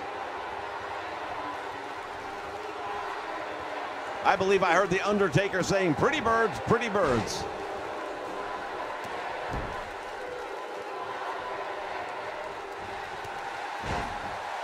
There's that clothesline by the Undertaker, and now the Phenom choking him out. Referee standing by thinking about what he has to do when he goes home from work today. I gotta get eggs. I gotta get milk. Yo, man, don't choke him.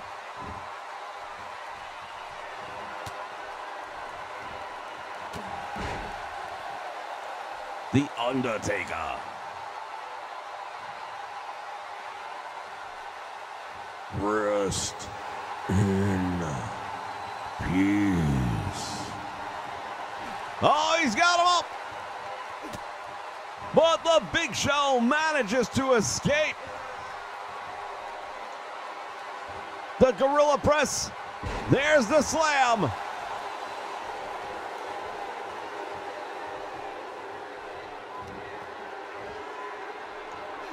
And the Big Show planning the Undertaker once again with the choke slam. Will Sting be able to make the save?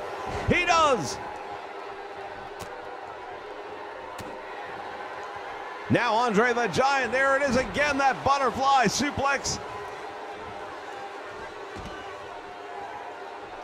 The Undertaker has nobody to help him now. It is one-on-one. Actually, it is two-on-one.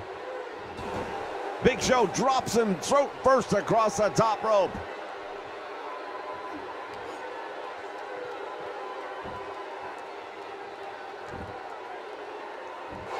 Referee looking on. Damn, that looks like it hurts.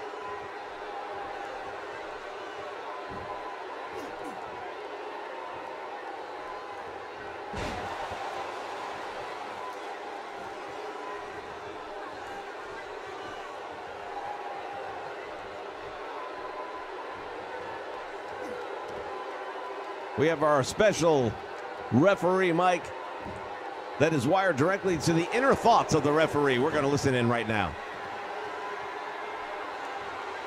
Well, I think he's going to try to put this one away. Oh, snap. It's almost over now. Oh, shit. What just happened? Yo, man, he don't want to tag you. If I were you, I'd be pissed. Oh, damn. Oh, that's your ass. That's your ass. You better hope I count three. 1, 2. Oh, hell. Now, you brought that on yourself. You shouldn't have come in the ring, man. This match was over.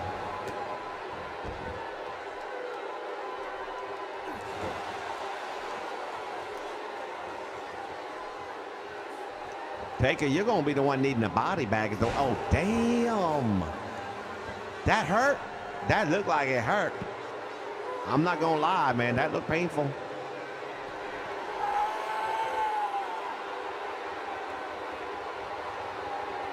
Shooter!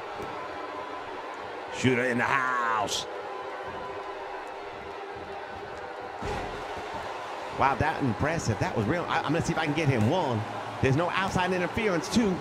Oh, damn, you got to hold him down for 3. What else am I going to do? I did my part. You got to do yours.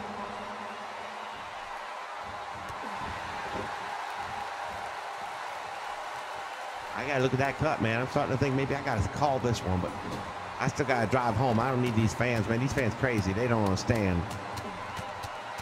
That's all clenched fist, man. Yeah, never mind. You ain't going to listen to me anyway. Better you kick his ass than mine. I stand over here at a distance. I just keep an eye on things.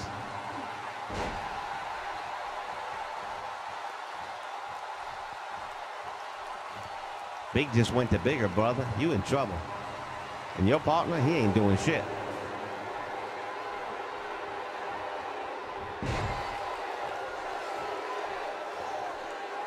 I bet you wishing you would have let me count you out before now, ain't you?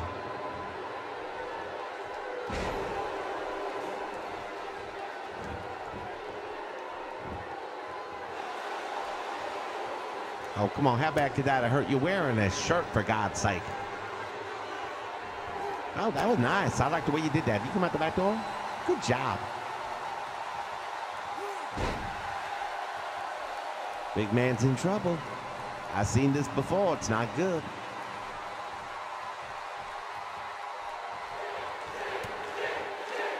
Uh-oh, now the crowd's into it.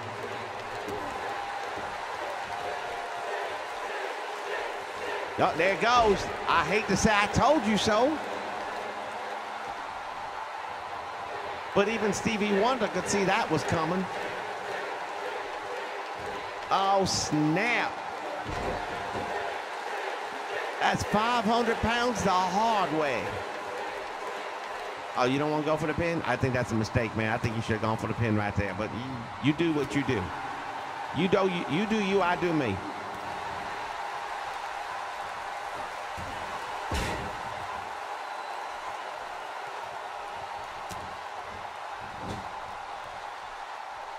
Oh, look at this. Oh, look at this. Oh, you're in the wrong part of town. I know about that kind of stuff, man. You don't want to be in that neighborhood. Oh, shit. Mother. Who just knocked me down? Son of a... Okay, y'all gonna pay. Somebody gonna pay. Damn, look at the head of that Andre the Giant. Man, he a mess. I might have to end this one. I might have to call this.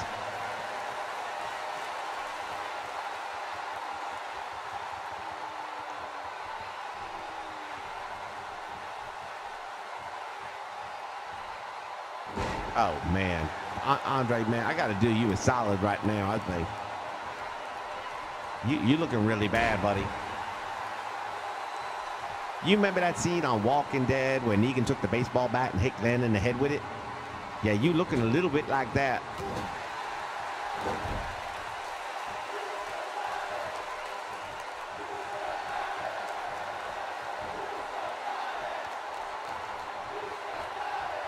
Oh, that's dangerous right there. That violates our safety policies. I'm just telling you right now. You get injured, they ain't gonna pay you nothing. Vince McMahon ain't gonna give you nickel one for that. Oh, let's get this over with, please. One. That's two. You stubborn son of a bitch. Why don't you just stay down?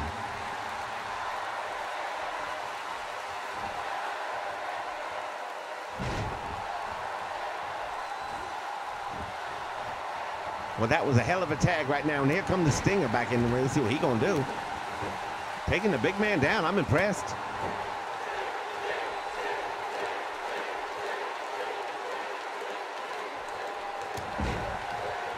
Pick him up just to knock him back down again. I'll tell you right now, that's some cold shit. Oh, you can't possibly. Not again. Oh. Did anybody else see the way his neck kind of bowed out backwards on that one? That's bad.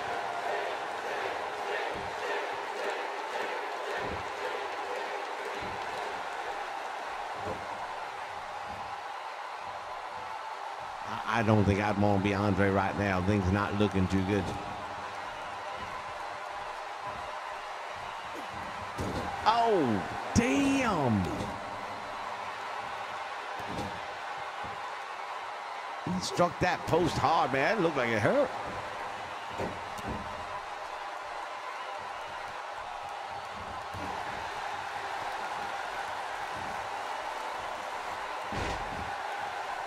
Big man still got a little something left inside him, though. You got to give props for that. Oh, hell no. Hell no.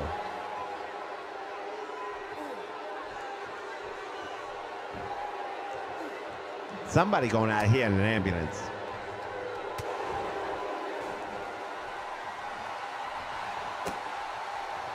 Oh, there you go. That's it. That's it. You best cover. You bet. That's what I do. That's all right. I count one. There's two. We going home. Let's go home, people. All right, fans, for the first time ever, the referee's mind cam microphone. Climbing inside the mind of the referee during the match. For an entirely different perspective. Well, this one turned out to be all we thought it would be and much longer. Your winners. Ladies and gentlemen, the winners of the match. The Undertaker and his tag team partner, Sting.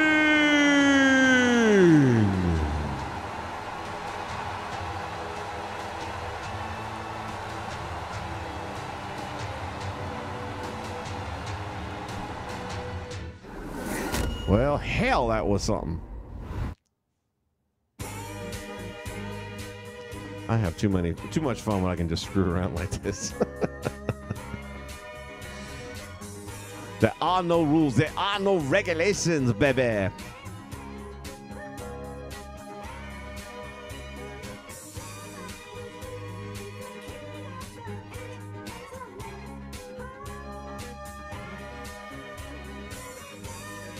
We gonna get funky like a monkey, baby. We getting funky like a monkey. Funky, baby.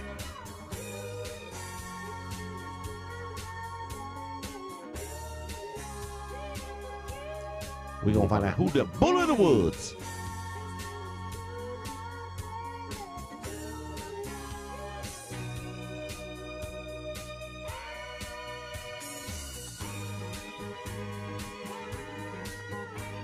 Sting. Sting. Sting. We're watching you, Sting. When you least expect it. Expect it. This is the Black Scorpion.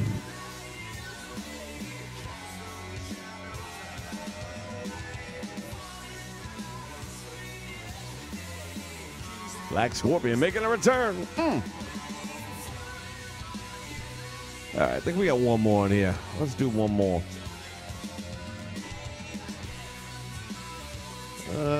Yada, da, da, da, da, da, da, da, da. Who we want to see? Who we want to see? I love me some Barry Windham. He's been on a losing streak, man. Barry got to turn that shit around. Oh, man, I don't even see enough of Bob Backlund. Yep, we're going to go.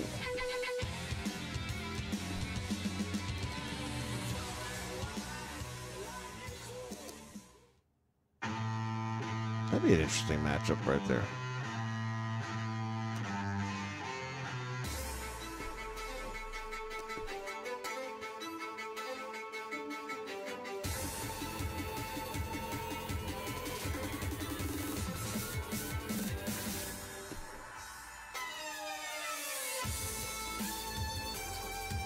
Member of the Horsemen going up against the former WWF champion, Bob Backlund. Momentum fast? No, let's go normal.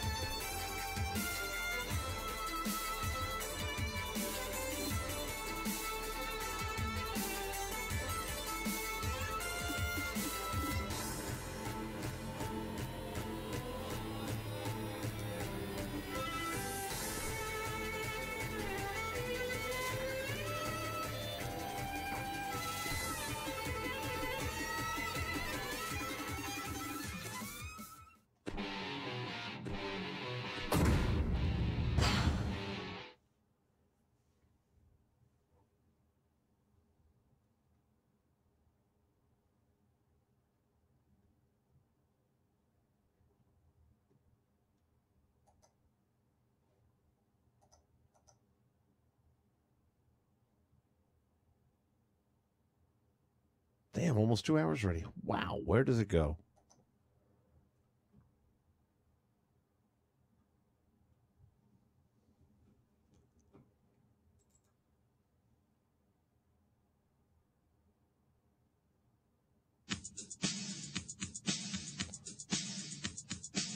That's the thing, when you're creating wrestlers and stuff like that, that just burns time up, man. It just flies by. You don't even realize it when you're in the creation mode.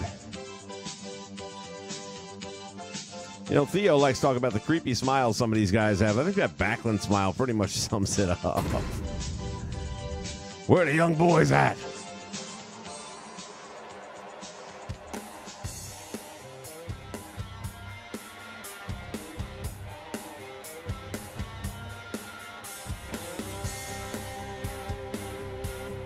Ladies and gentlemen, entering the arena this time, one of the members of the Four Horsemen, weighing in at 242 pounds, Tully Blanchard.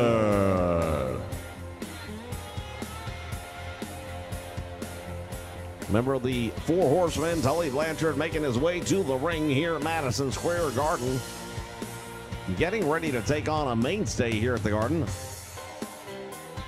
For 3 long years, the world champion, Bob Backlund. 6 years, correction.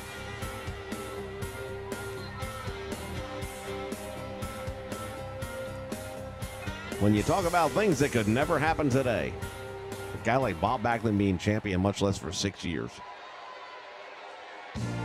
Anybody being champion for 6 years.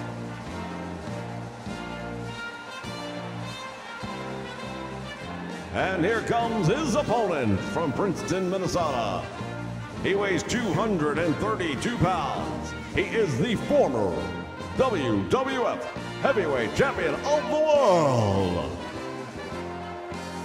Ladies and gentlemen, Bob Backlund.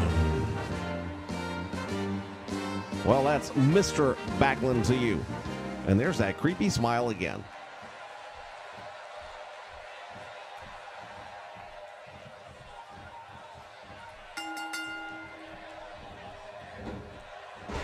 All right, Backlund catches him with the monkey, not the monkey flip, excuse me, the fireman's carry.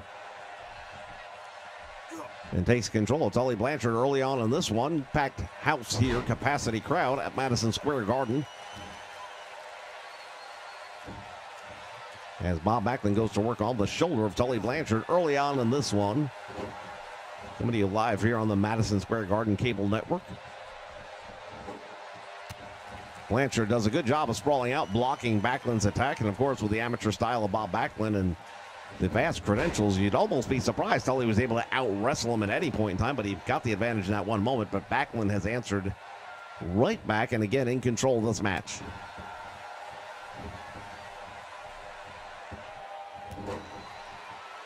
Now, I remember watching Backlund in the day. We never really felt like he was going to lose to certain people. I remember the first time I knew he was in a match where I was like, I don't think he's going to win. That was Big John Studd. I had a little hesitation in his match with Snuka in the cage as well, but I kind of thought he'd find a way somehow, even though Snuka seemed to have the advantage. But when he started messing with Big John Studd, I said, "Oh, Bob, man, you know what you're doing?"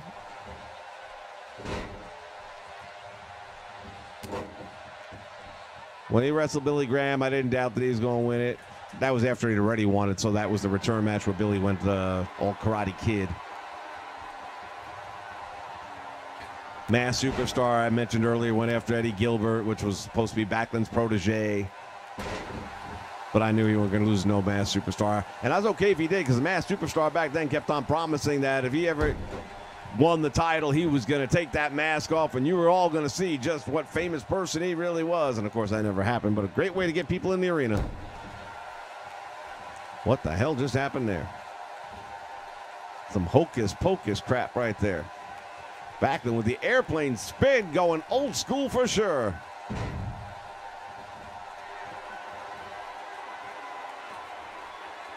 All the way to the top row, Bob Backlund sizing him up, drives the knee.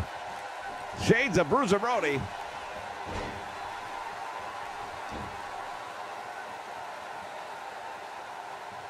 Slaps it on, cinching in the rear chin lock.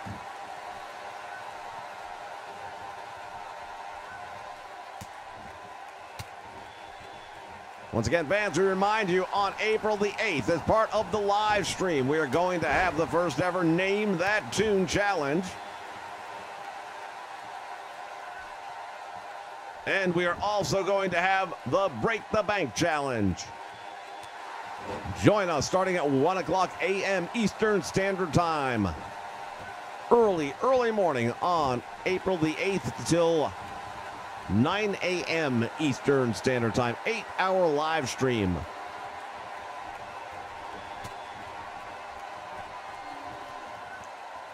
Ha! The mouth of the South, baby. That's what I'm talking about.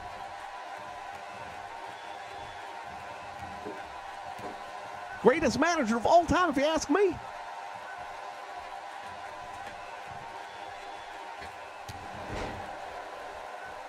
Down across the head. And now Tully Blanchard with the upper hand. Backlund comes back with a tremendous clothesline, and down goes Blanchard. Oh, there it is. He's got him in the chicken wing. The move that won him many matches.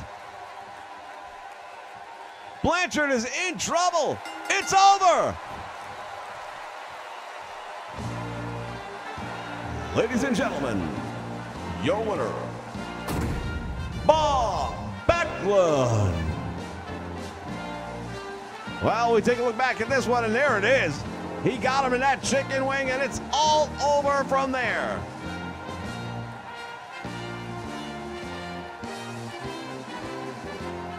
Blanchard tried, but there was nowhere to go. He had him right in the middle of the ring, right where he wanted him, and he made him pay the price.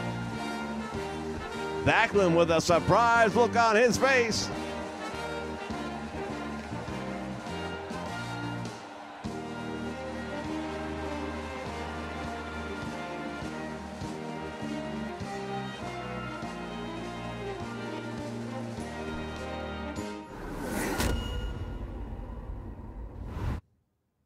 Trust me. Trust me. Trust me. Trust me, trust me. Trust me. Trust me.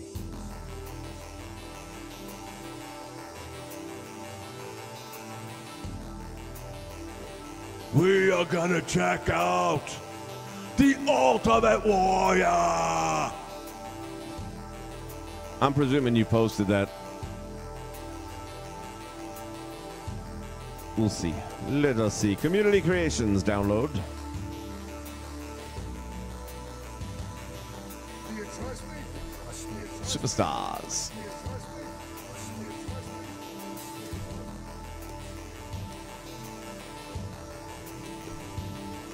Most recent.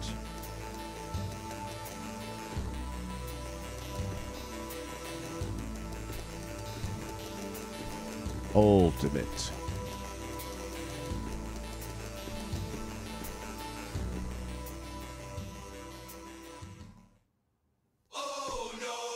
We actually got a couple. Well, that's Ace. All right.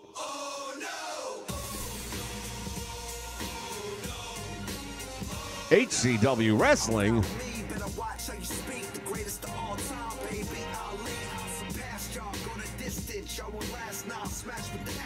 How come it's not showing the creator tag?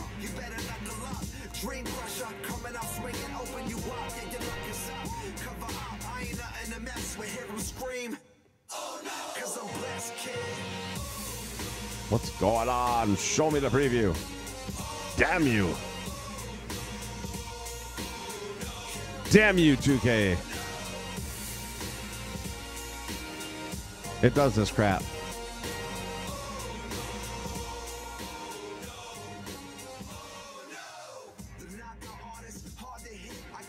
Now I'm kind of frozen in the moment until it times itself out.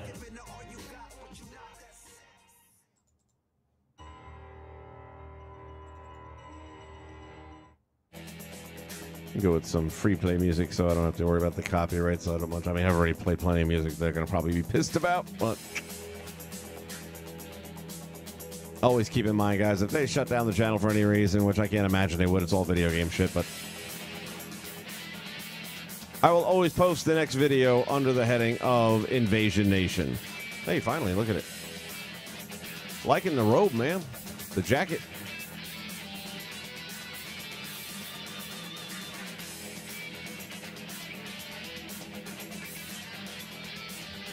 The Ultimate Warrior. You, Hulk Hogan, will never be able to defeat the Warriors.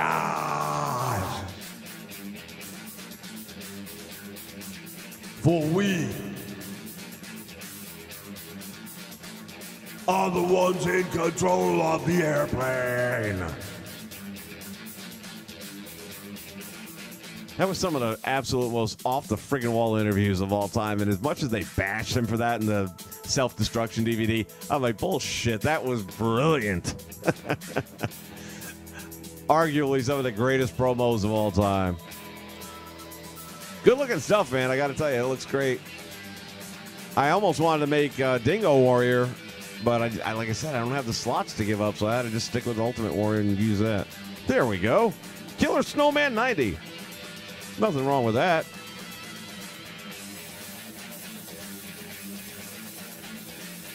I do not. I'm full. I got nowhere. I like I said, Bugsy McGraw. That looks amazing, and I want it. I got nowhere to put him. You know, maybe in a few weeks or something like that, I can phase somebody out and bring him in. But I've still got some stuffs I got to get done before. I know it sounds a little premature to say before the new game drops, but when the games come out, I'm good for about 3 months of enjoying them. Then I'm already starting to think about what are we going to do in October.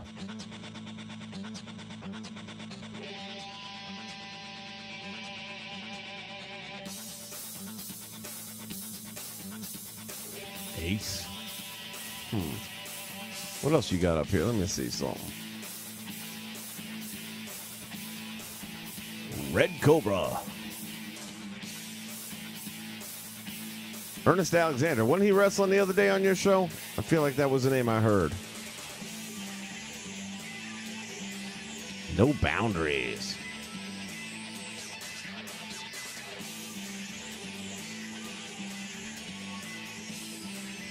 Yeah, by the way, the name for the Clash of the Champions that's taking place on April 8th right here on the Nation Network is All In. Coming to you live from Las Vegas, Nevada.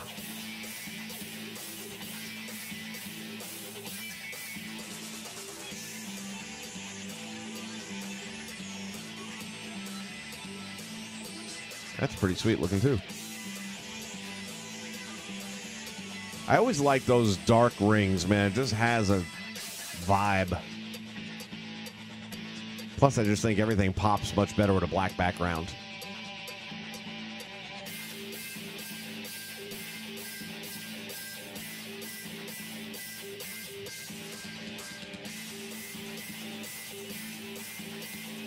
And you come up with all that logo stuff yourself? You created all that shit? Because that's pretty good stuff.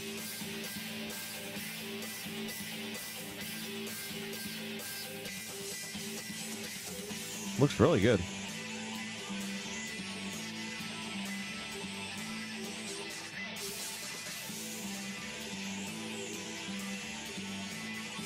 He ain't going nowhere. You can have him. The Asylum.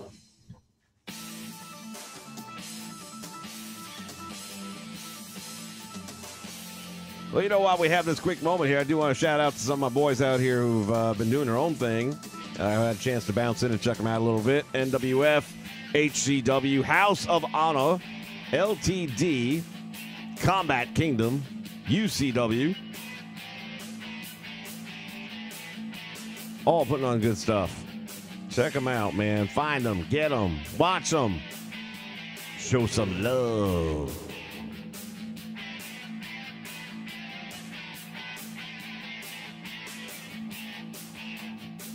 What takes a full day? I got thoughts in my own mind, but I'm not going to go there.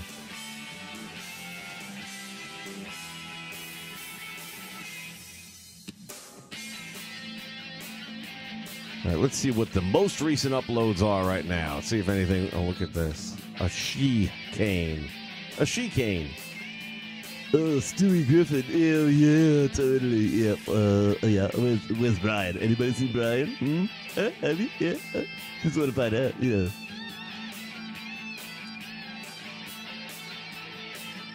The Easter Bunny.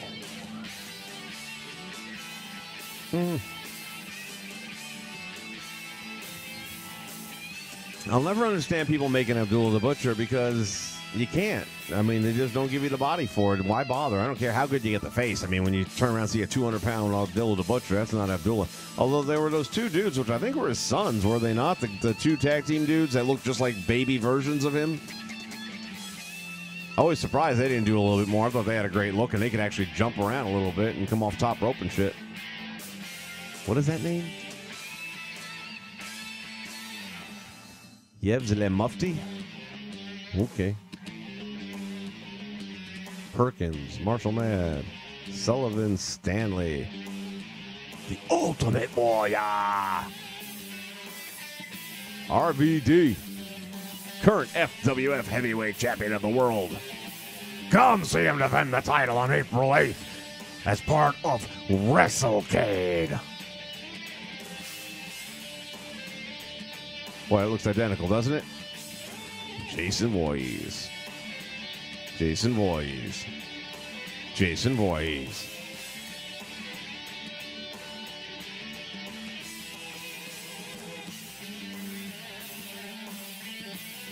Boy, it's like rinse and repeat. Stewie Griffin again. This time you know it's still here. Yeah. I thought that was, what's his name there for a minute? Glacier. What the hell?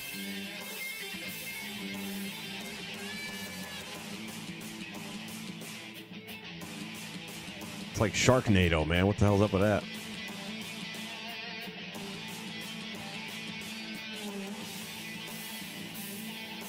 Oh, I was giving it to him. It's an interesting look.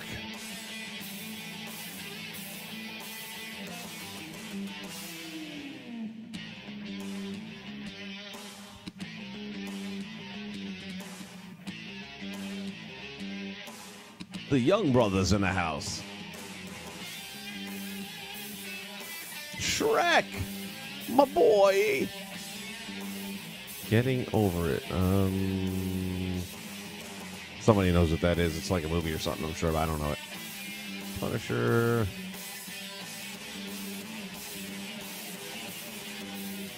Let's put in some generic stuff here. WC. Oops. CW. Let's see what we got for WCW. Actually, let's do.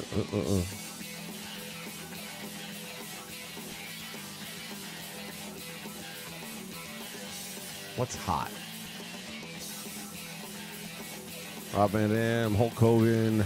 There's like 2 million Hulk Hogans. You know, that's what we should do in a minute. We should rate the Hulk Hogans.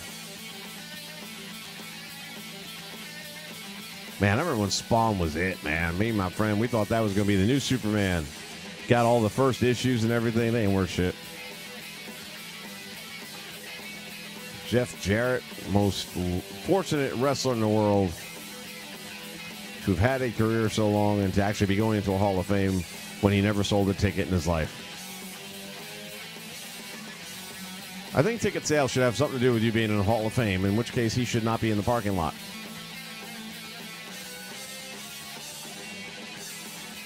And that is the Ted DiBiase I am using currently. I had, of course, changed all the costume out, and I had to tweak his face a little bit.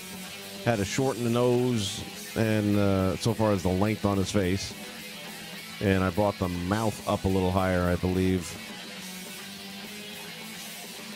That is a damn good Benoit. Wow.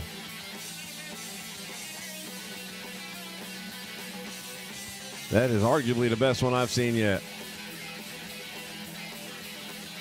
That is freaking uncanny, man. That is good shit right there. Like I said, I could do this for hours, man. I love watching other people's work, taking a look at it. I just wish it was the old days where you could spin it around and kind of really get a good look. Doing this doesn't give the same effect.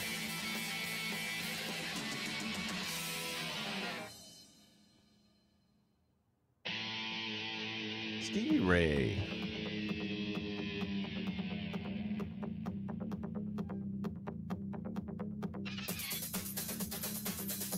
Yeah, man, I keep hearing about this. I'm not quite sure what to make of it. That's a pretty solid looking Raven right there. Steiner's on point. Meng doesn't look bad. Oh, check out Steiner. You can actually see the roids going through the veins. Kidman. That's the Orndorff. Oh, wait, that's another one. Did I change him out? I did. I got the new Orndorff now. You'll be seeing him in the near future. Tell you what, that Nikita Koloff should have a lot more downloads. That was up there like in week 1 of the release of this game. That was one of the first calls out there. And it is so friggin' spot on. There is nothing that compares to it, and yet it's only at 2,500, which I find embarrassing. That thing should be way the hell up. This is a spot on Brian Pillman by our friend Tongue List. Let me see what this looks like. Hey, what's up there? 2JP in the house. Thank you for joining us, man. What's the good word, brother? I gotta admit, Disco looks pretty good. But me, I'm always gonna want to see him in the white outfit.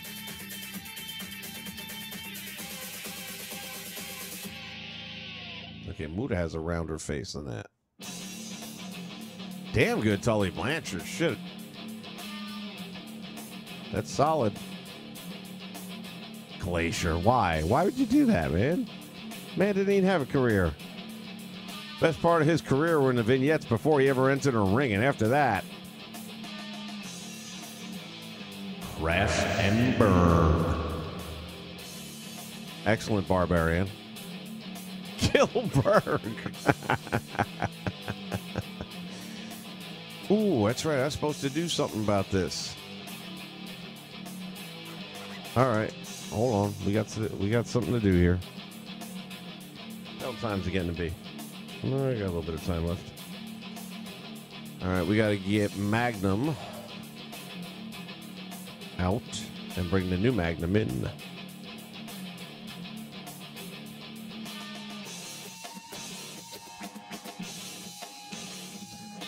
They had a match Ellsworth against Gilbert. It's like, oh my God. Why? Why am I watching it?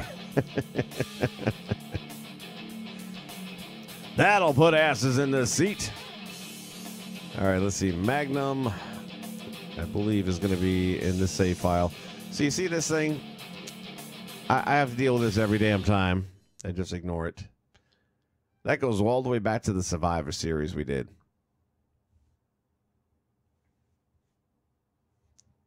I think I got to re-cue my muse.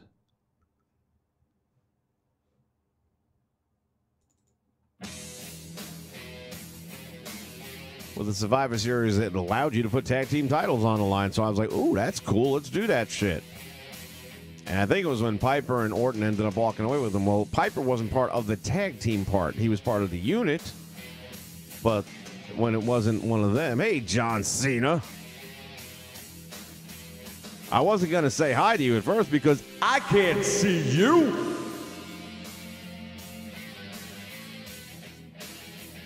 But yeah, when Piper and Orton ended up getting the titles, kind of cut Orndorff out of it. I just like got that message now all the time.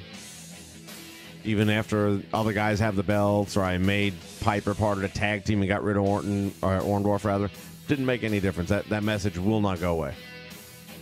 Thank you, 2K.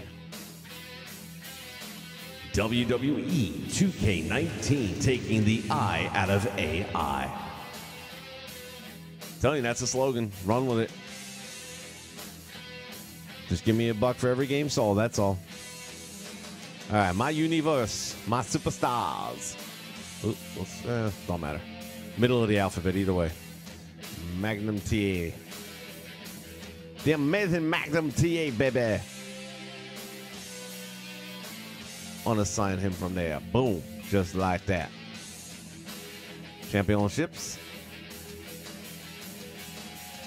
That's the other thing it does, too. It's like it keeps on dropping Slaughter from the AWA title. I got all kinds of issues. All kinds of issues with 2K. What are we looking for? NWA US title. All right. He's already out of there. He's already out of there. Okay.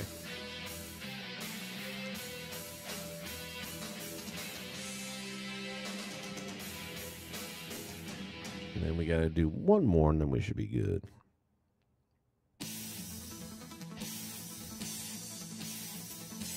What is John Cena up to these days? It appears that you try to get into some movies. Only one problem, son. You can't act.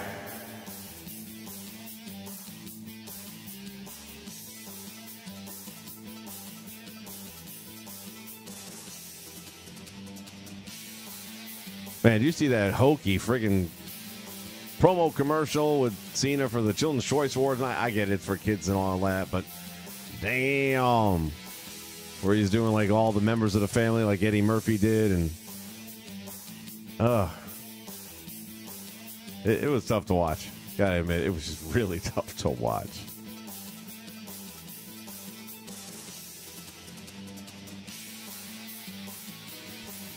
So I copied the first season and made it into the third season as well when I wanted to separate the promotions so that, you know, a guy from Florida Championship Wrestling didn't walk out with that title on NWA when he was like Luger at the time had the Florida title and the NWA TV or US title. Well, when you're on NWA TV, you wouldn't walk out with the Florida title. You'd walk out with the NWA US. And it didn't do that, so.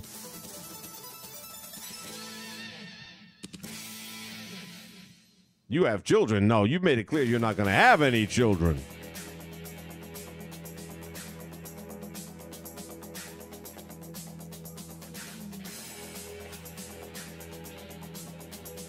Although I'd have a hard time not having children if I had Nikki Bella in the bed. Just saying. That is one fine-looking girl.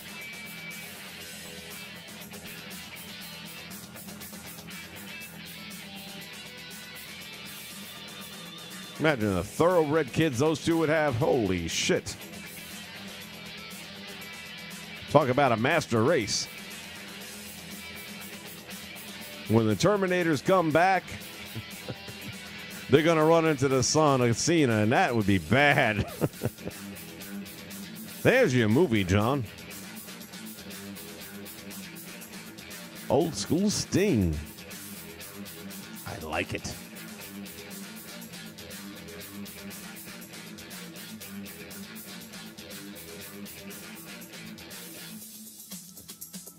By the way, I found a way around that.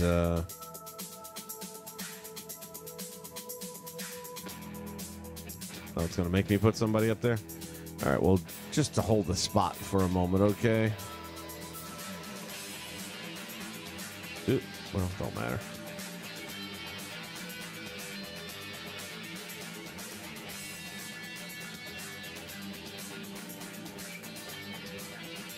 So let's see. The U.S. titles were dropping off of these guys. When did... yeah, that's right. I forgot. Rotundo just beat Terry Taylor for that.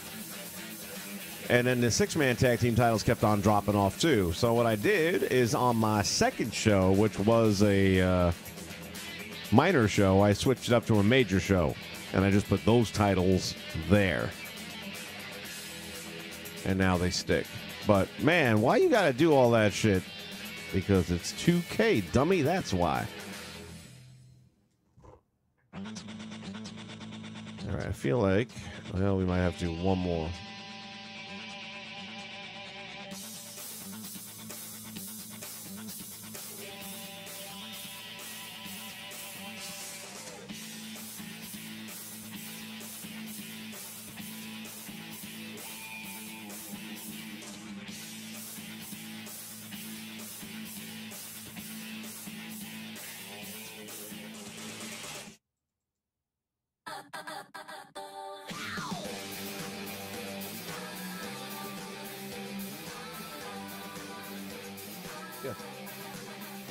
Got some indie stuff going here by a group called the Dolly Rots. I like these ladies. They got a good sound.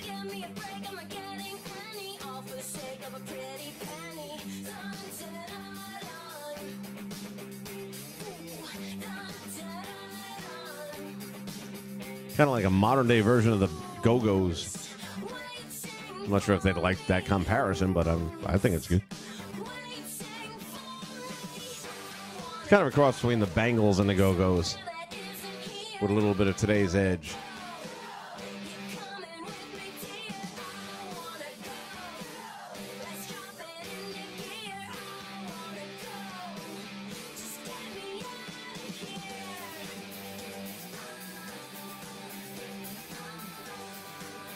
Like, even this, you gotta go through all these steps just so you can delete a wrestler. It's like, shit. Why can't you just automatically drop them out of those promotions? WWE 2K18, taking the I out of AI.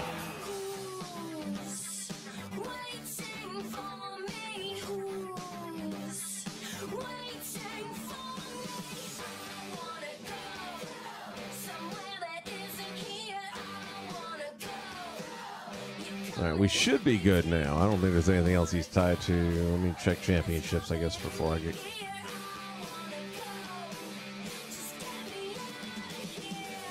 I really haven't done much with Glow Wrestling, but they will be featured on WrestleCade on April 8th. The ladies have something going down.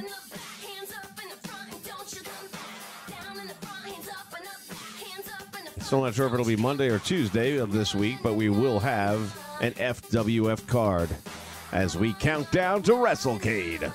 FWF Fantasy Wrestling Federation, where it's not no holds are barred, it's no one is barred. Past meets present meets future. All right, we're clear.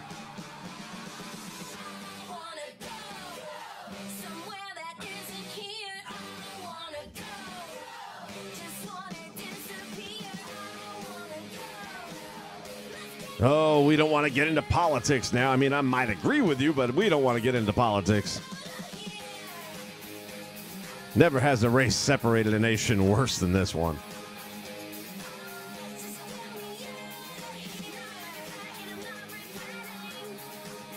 Well, I'm hoping that with the indie titles, it won't even show up on a filter, so...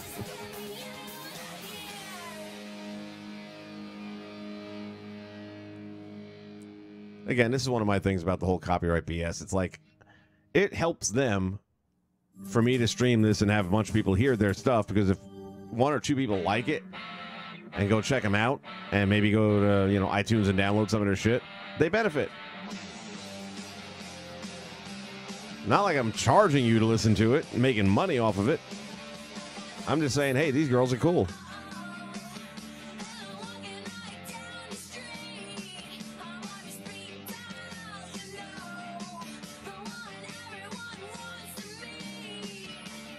This is Dolph Ziggler's new theme song.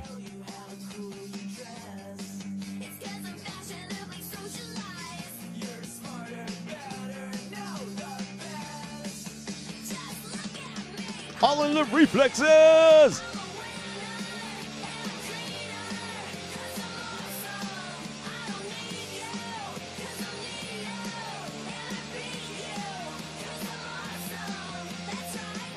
Yeah, I can totally see Ziggler coming out to that song.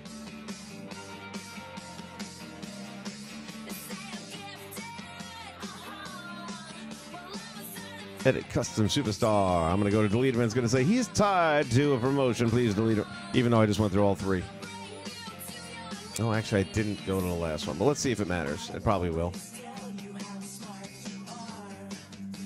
I forgot to go to FWF, I think.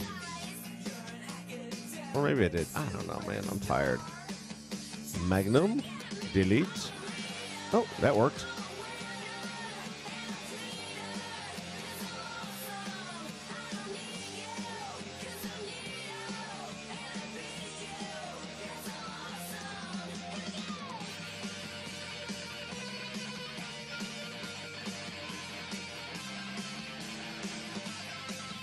And now, let's see. Community creations, download.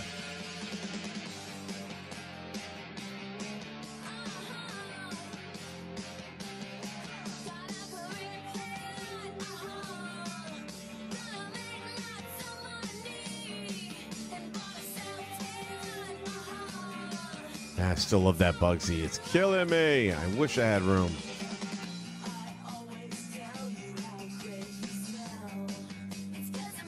That's the Orndorff I just downloaded the other day. I'm trying to remember who made this one. Was it? Yeah, Tongue List. Get a look at the robe, man. He did an awesome job on the robe. He always does. But it's got a younger feel to him with the blonder hair. But that robe is friggin' incredible.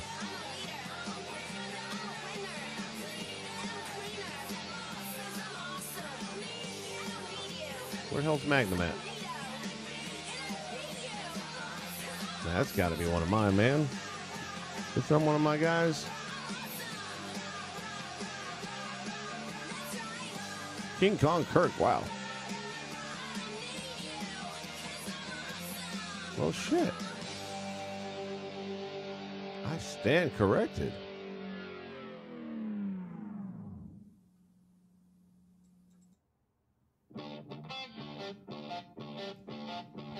This is a group called My Own Holiday. It's a two-man group. The reason I know that is my cousin is the drummer. They're based in California right now, and they are pretty close to, if they haven't already got a record deal.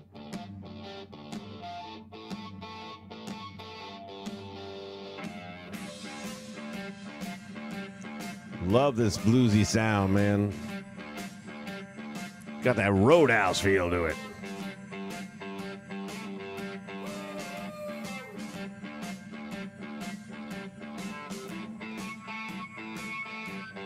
Woken Matt Hardy. Yes. I have never figured out that. I didn't watch any of that in TNA because I didn't watch TNA.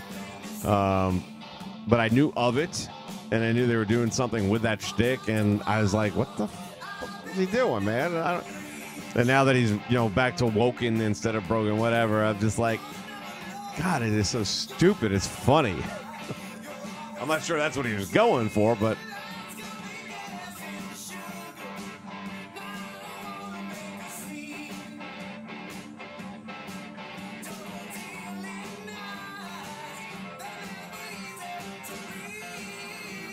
now the old band my cousin was in when he first got going about 10 years ago, and I can't remember the name of the band at the moment. They had a song called Slick Rick, which apparently had nothing to do with Ric Flair. I thought maybe it did, but it didn't. But that was back when they were into that whole punk, grungy thing. I couldn't really listen to that music. Him and this other guy here, I think his name's Joey. I love their stuff, man. They put some good shit.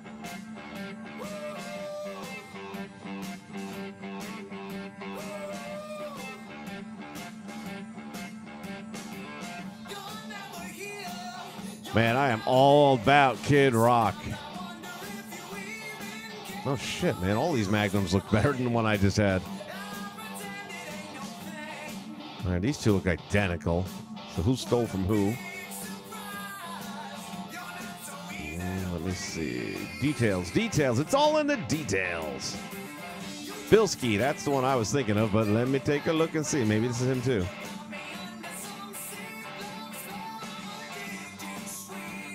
Papa Top. I don't know you, Papa Top.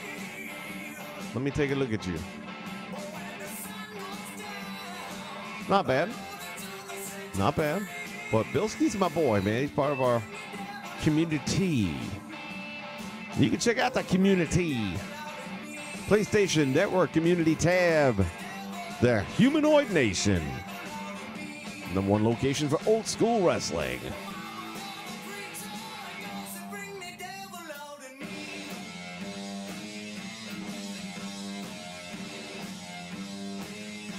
I know he put a lot of work into the boot designs and stuff. Little intricate details. And then we got the Harley thing, which actually looks embroidered. He did a good job with that. The only thing I'd probably change is I'd put the costume on the right. I'd probably go black trunks, black knee pads, just to give it a different look. So it's not red on both. Let's download it.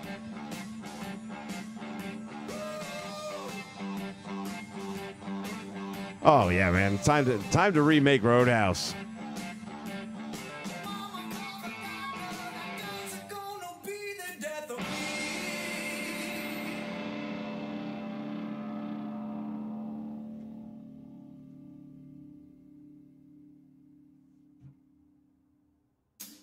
That's definitely one of my favorite songs of theirs, though. Just got. I'm just impressed that two guys can make this much noise and have it sound good. I'm growing up with these bands that always had 4 people a minimum, had a keyboard, rhythm guitar, bass guitar. Got lead guitar, 1 singer, 1 drummer. That's it.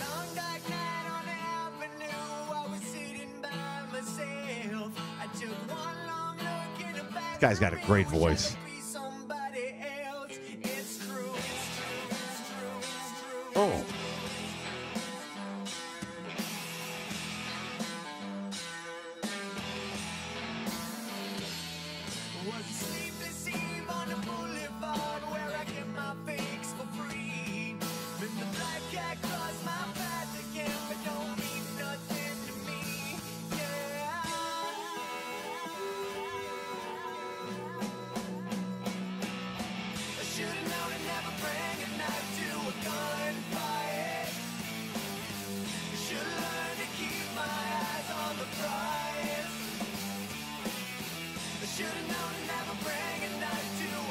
Here's the warning.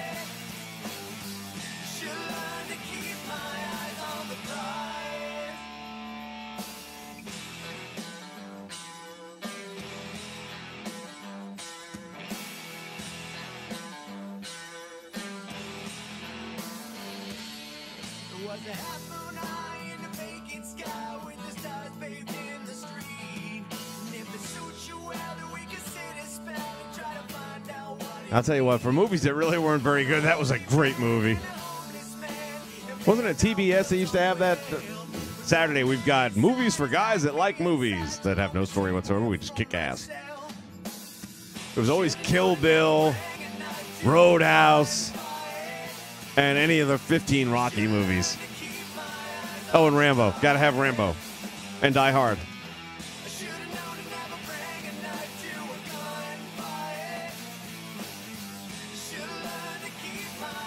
Right now, I'm listening to this thing to myself. I can, like, do my own version of Roadhouse, man. We just get some local actors together, cut a quick film out.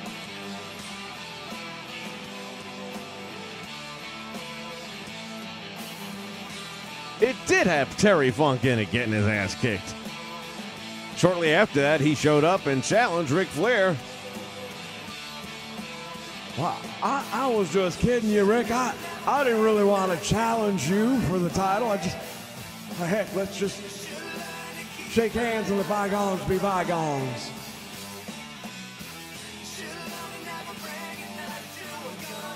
I respect you, Terry, but you've been rubbing shoulders with Patrick Swayze and Sylvester Stallone. I've been busy being the world heavyweight champion.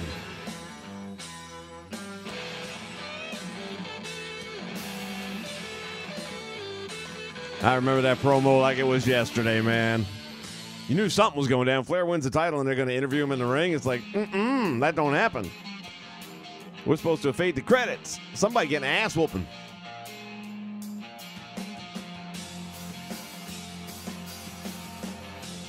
My Own Holiday. Their music is available to download on iTunes. Check them out.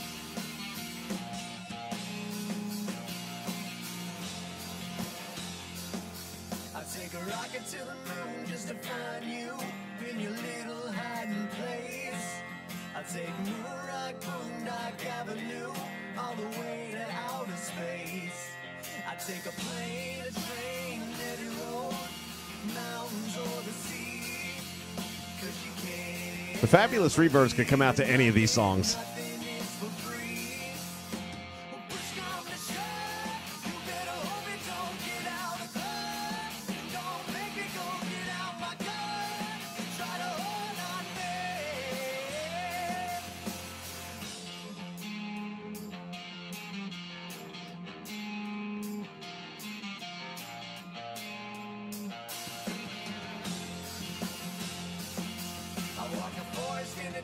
Just to find you, hiding in between the trees. Across the desert in the heat, I'm gonna find you. And when I do, God help me, please.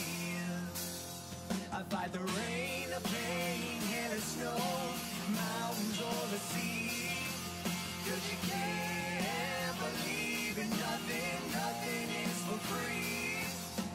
Push come to shove, you better hope. Well, we're going to see about copyrights. I don't know. I mean, they seem to be okay with just giving you a copyright notice that you can't monetize, which is fine. I don't.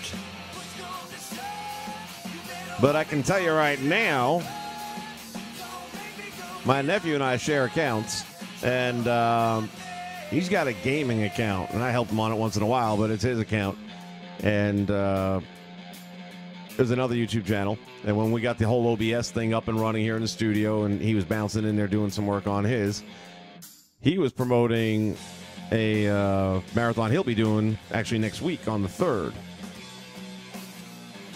And part of that promo is the fact that he's going to be doing some stuff with the game, what the hell is it? Back to the Future, the video game. So what he did was he ran the trailer for Back to the Future, the video game, from the PlayStation Network store and streamed it.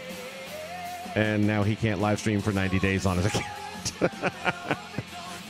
That's why I'm a little leery about it, you know, what you can get away with, what you can't. I mean, look, damn, if you were going to strike every video that breaks copyright on YouTube, there'd be about 25 videos on YouTube.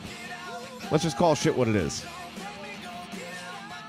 And again, I get rules are rules, and if I'm doing something or if he's doing something that's busting up and like tearing somebody's stuff apart and then making money at it or whatever, representing it as your own, I get that. That's a problem. But when you're doing like I'm doing now with this music, is what he was doing with that, it's a, 8-year-old game at least? And he's promoting it. How does that hurt? Not only that, he's promoting it to raise money for a children's hospital. Not that they would know. It's not like they're actually watching it or anything. They're just saying, oh, you're gone. So I'm a little leery on that, but I generally don't have dead space on mine anymore with the OBS because the game video music still plays in the background. When I was doing it through the system itself, through the PS4, then yeah, I had that problem. But now that I'm OBSing it, I'm good. But I have thought of that, and I do kind of do my own little commercial spots in between, or sometimes I'll do an interview in between. But a good idea. And actually, that was one of the things that was keeping me from moving forward with the Name That Tune thing. I've been working on that for a little while. It just kind of came up during one of these kind of streams. We were goofing around. The idea came up. And I like it. And then I'm thinking, oh, hell, man, now I got to worry about if it's going to, like, get me banned or shut down or... I'm a little gun shy because years ago when this channel first started, it wasn't this channel. And I had, now granted in that case, I had posted videos. I didn't, claim them as mine or anything like that, but it was like old videos from Mid-South shit and the first ever meeting between Hogan and Andre the Giant in some little friggin' gymnasium somewhere in an arm wrestling match. And I got a whole shit ton of views too, by the way.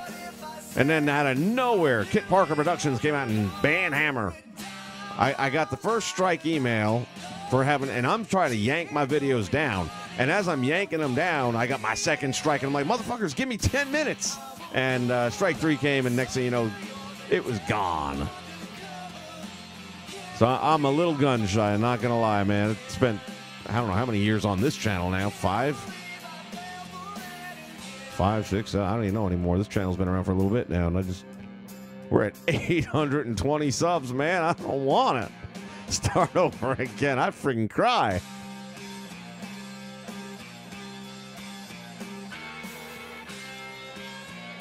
Thanks, man. I like me some Terry Funk.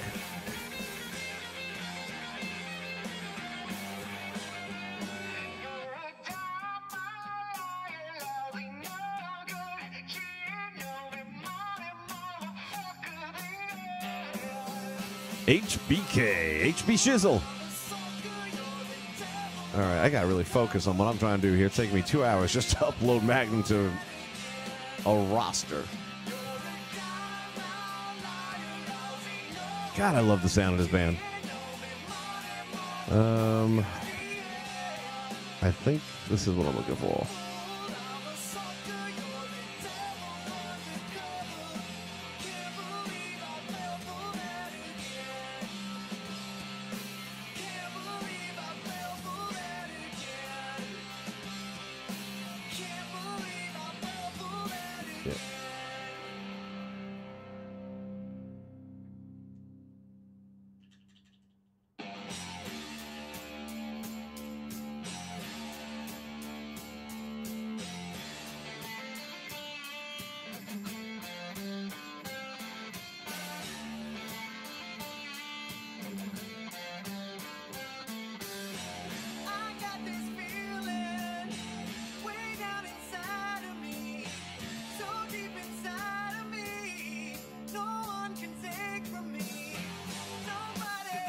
Nobody.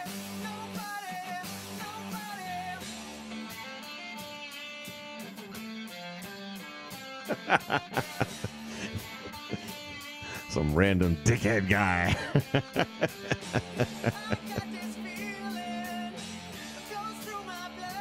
Maybe true, but it's a living. What do you do? Oh, I'm a random dickhead guy. I just give people strikes on YouTube. What do you do?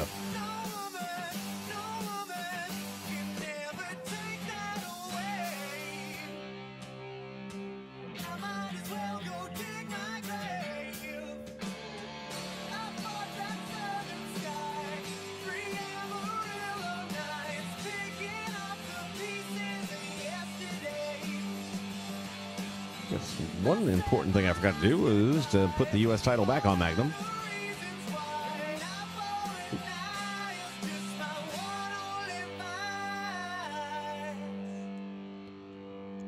Oh, look, there's a job opening right here on the website. Random dickhead look. Oh, shit, look at that. $1 per strike. Oh, that explains it all right there, doesn't it?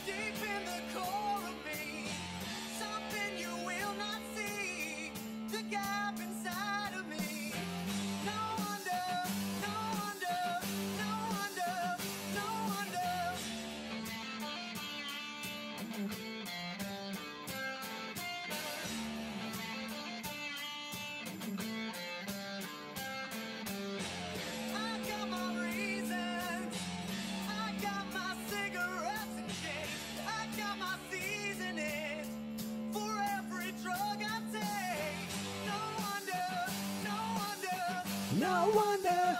They wanna put me away. I might as well go dig my grave. I thought that southern sky. I'm really proud of him. He's done a great job. I actually was I did a local band thing for a number of years, and I just know how hard it is. We were doing cover songs and stuff like that, so we never really had. We did some original stuff. We worked that in as well, but we just knew that we were going to be, bouncing around the local area. We all had our own things going on outside of music, so we knew we didn't have the level of commitment to make the sacrifices necessary to even try pursuing a music career. But when you think about the numbers game, the odds, especially nowadays. Remember listening to Gene Simmons one time talk about the fact that our band could never exist if we started today. Back when they were coming around, if you had a good look and a sound and all that, you can get your record on the damn air. That's all it was. Just get a DJ to play you. And that don't happen no more, man. But I had a whole lot of fun while we were doing it. I don't play nothing, man. I was lead vocals. I wish I did. Back in the day, it's like, I knew how to read and write music the whole nine, but that was going way back. And then it's like muscles, man. If you don't use them, you lose them. NWA, what's up? But yeah, we were doing a lot of different stuff, like anything from Billy Joe to Bon Jovi to Elton John, all cover songs.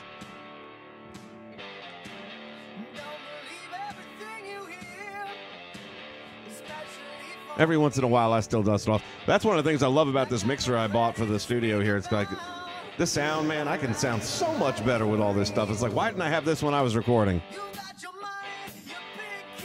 What's up, buddy?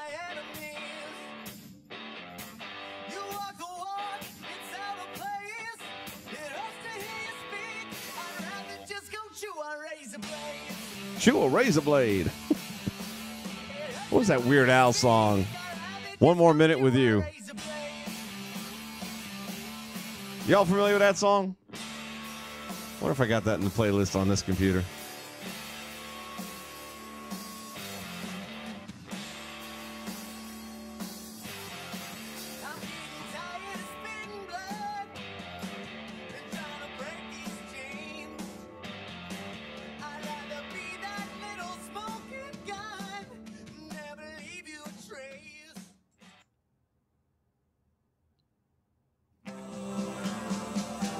Anyone who's ever had a breakup, you're going to love this song. And here comes my copyright strike. Ready? Boom.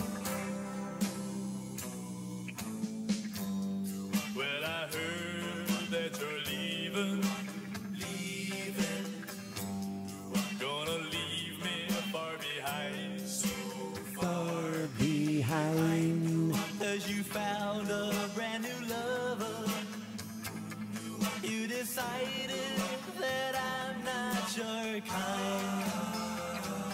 So I pulled your name out of my Rolodex, and I tore all your pictures in two, and I burned down the malt shop where we used to Cassette. go, just because The it cassette. reminds me of you. That's right. You ain't gonna see me crying. I'm glad that you found somebody new. 'Cause I'd rather spend eternity eating shards of broken glass than spend one more minute with you. I guess I might seem Oh, yeah. Weird Al. Gotta love it. He had some great stuff. We don't even really have, I have one CD, and it wasn't even from the band. When I was kind of done with the band thing, but still just going out on my own and wherever me and friends would go. There was a girl at the time that I knew, and man, she could freaking sing. Girl never had a lesson in her life, and it was amazing. And two of us went to a local recording studio just to do something of our own, just to have a couple, and they were all cover songs there too. But that's like the only thing I've got. None of our old stuff is still there. You still have 8-tracks, dude. I did have them. They were my grandfather's. I had his 8-track player, which actually recorded an 8-track. How's that? But I don't remember. About 7 years ago, I just did a major spring cleaning and said, well, I'm never going to use this stuff. I'm never even going to hook it up. They had a lot of sentimental value, but I just learned to let things go, and it's gone. But I think about it often. I still have a cassette deck here. I mean, I was DJing and all kinds of stuff too, so I got a pretty filled out sound system.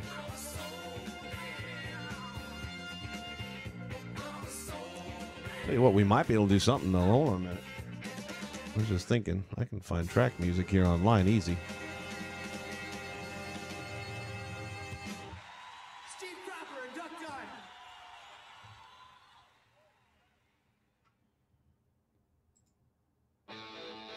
I'd have to pick something pretty easy right now. My voice is tired. It's the end of my day. I'm getting ready to go to bed in a little bit here.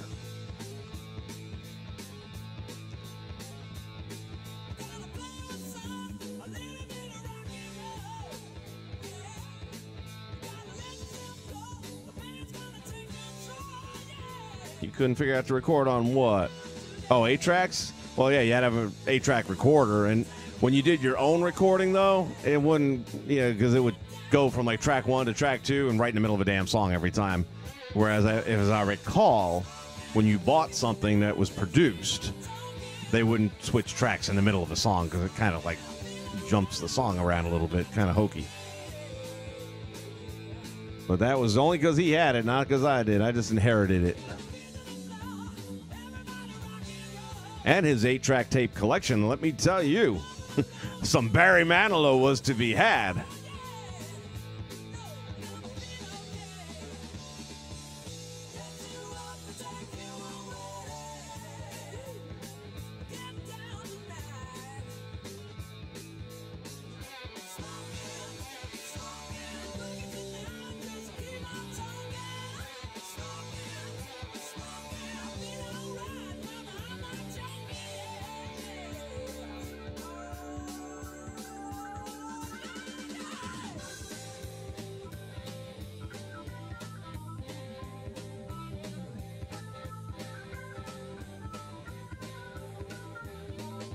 All right, let me see what we got here. All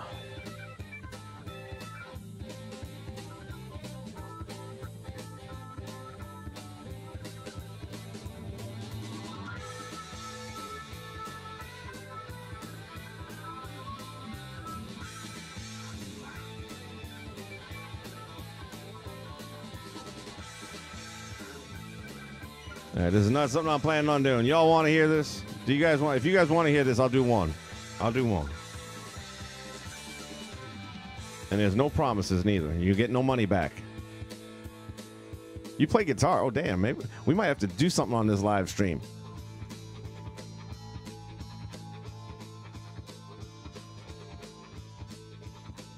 How's your Bon Jovi, man? How's your Bon Jovi?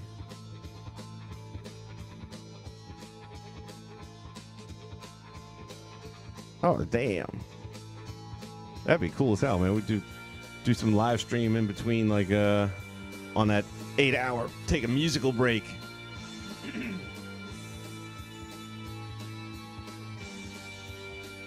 All right, we're gonna give you guys a little taste, and again, I am not gonna take responsibility for how bad this sounds at this point in my day. Had no warm-ups. This is one of my favorite guys to do, though.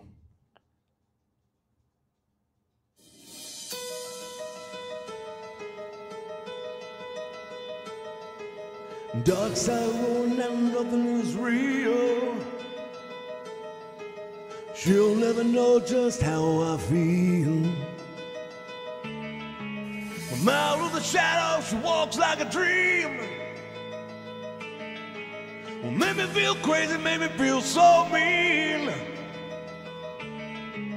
No one gonna save me from a love that's blind, slipping through the dark side across that line. On the dark side, oh yeah. On the dark side, oh yeah.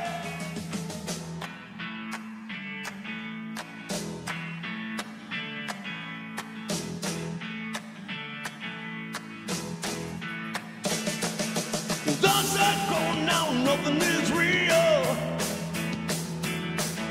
She'll never know just how I feel.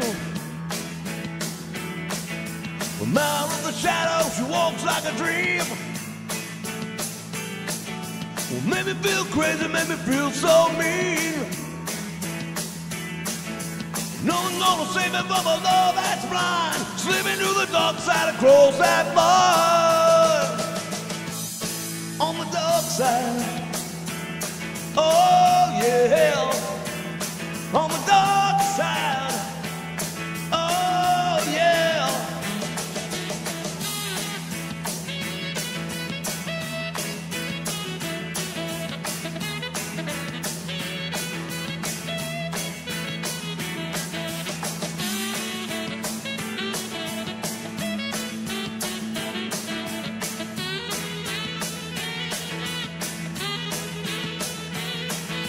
No one's gonna save me from a love that's blind, sleeping through the dark side across that line.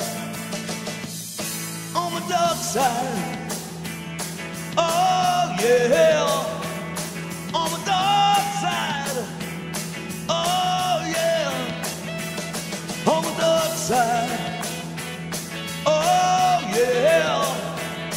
On the dark side, oh.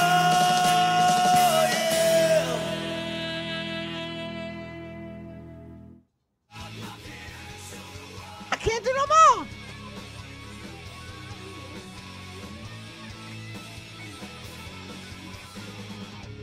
Things are exactly what they seem. Thanks, man. I will define the things you There was a comedian. Who the hell was the comedian? I can't do no more. He was talking about singers and like back in the Motown days. How they come out there and they'd sing a song. You swear they just like lifted a mountain or something like that. They'd sing a song and be like, I can't do no more.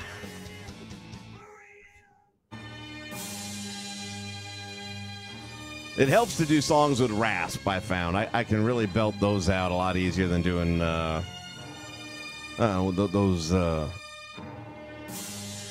Wonderful Tonight songs. We had a ton of fun, though. Ton of fun. But again, that's why I'm proud of my cousin, man, because I know the level of commitment it takes to get to where he's already got. And even if he's never on the radio, I don't think he necessarily wants to be on the radio. I mean, his group is pretty well known in their little world there of the California music scene. You know, they travel. They've been around the world a bit.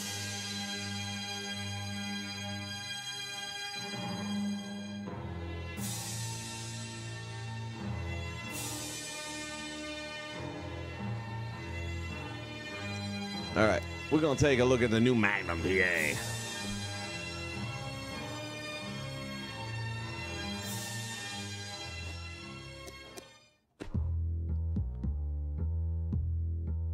One-on-one match. Normal. Bash at the beach. Perfect. Oops. Yeah, we're going to go this way. See, I don't even know. Oops, go this way. Who are we going to put him up again? Let's give him a jobber, man. Make sure he gets a win in his first.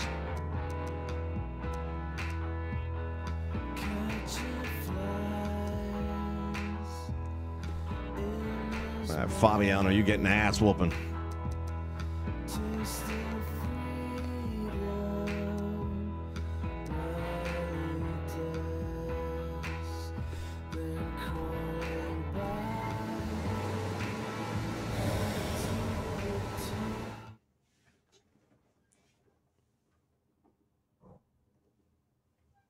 Oh, thank you, Reflex.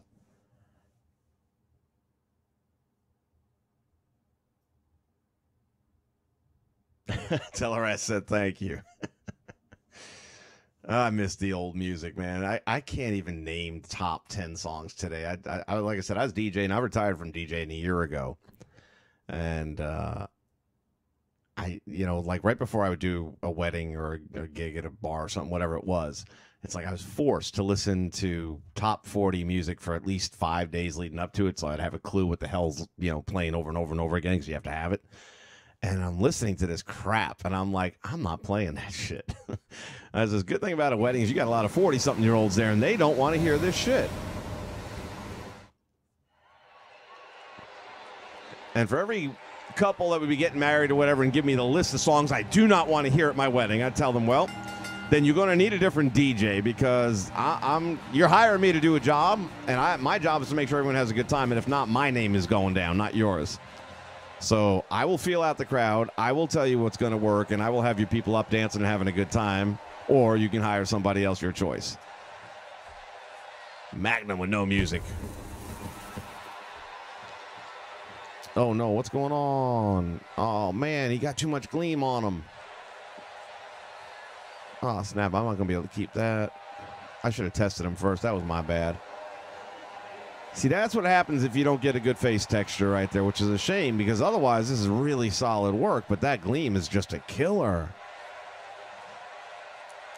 Oh, man, I can't work with that. Oh, that's horrible.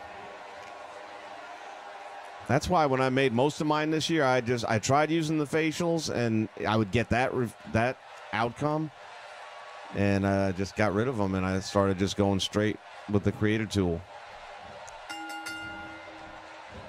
I'm going to see if I can mask it, but I don't think it's going to let me do it.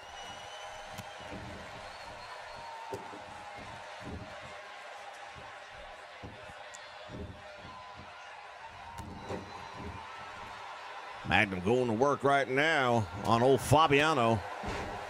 Pulling out his Ralph Macchio karate. Oh, damn. He going to belly-to-belly him already? Oh, that took no time at all. Big Lou getting paid by the second. 1, 2, 3. Pay me.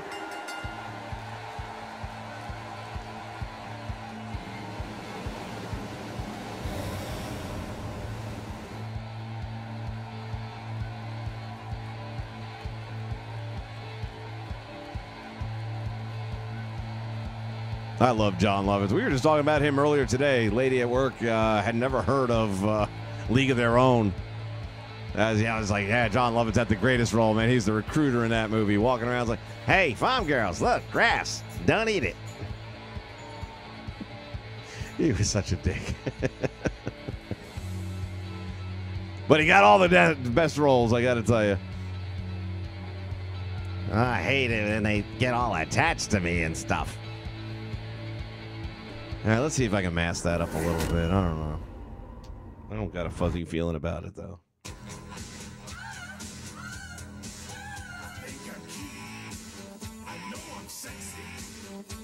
Elite says, if everybody's enjoying the live stream, smash that like button and subscribe. Hey, hey. Creation superstar. Oops, edit. Can we save him?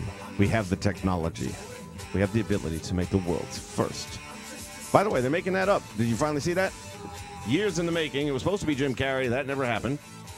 The $6 million man being made into a movie. It is the $6 billion man.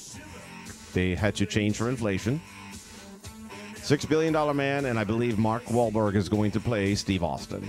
Not our Steve Austin, the original Steve Austin. And I want to say they actually had a release date of 2019.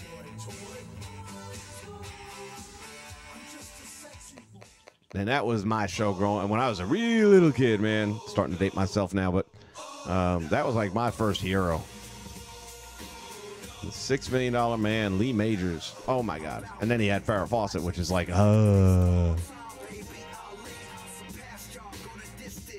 she's pretty.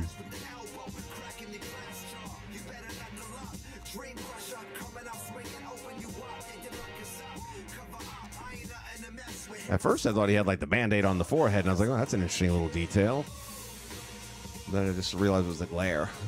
Edit attire. Appearance. Hair and facial parts. Yeah, this is going to be awfully tough.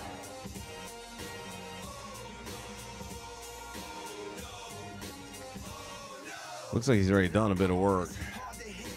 And I get the scar tissue and all that, and I'd love to leave it. But, oh man, he's already done a lot. Well, let's see. It's the only way I'm going to be able to keep it. I just can't use that glare. It's so hard to look at.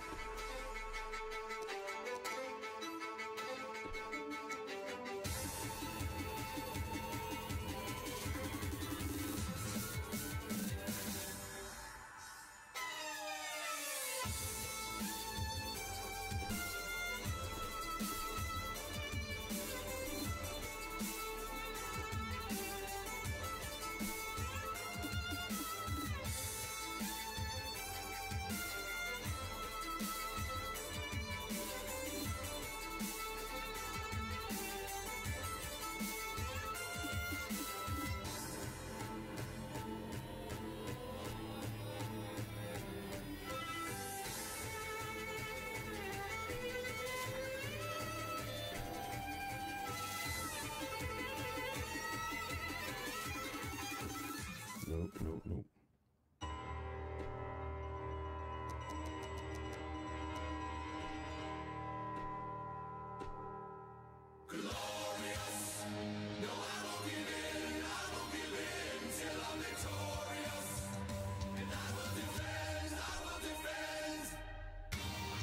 Well, that might save it.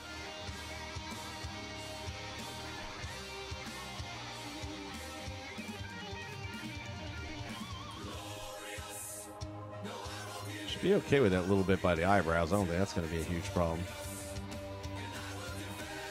Yeah, let me see these cheeks, though.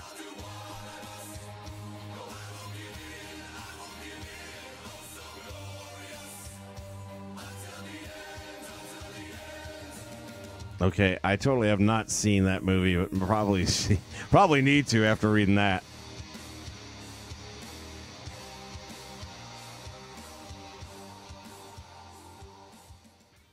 Yeah, it looks like he's already done some of that. I'll tell you what, we're going to stick with this for the moment, see how it looks.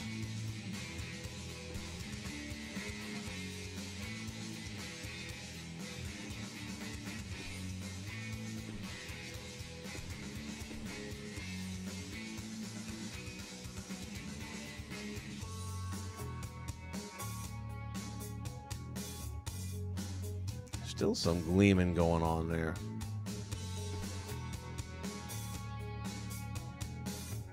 Edit attire. Clothing. Upper body.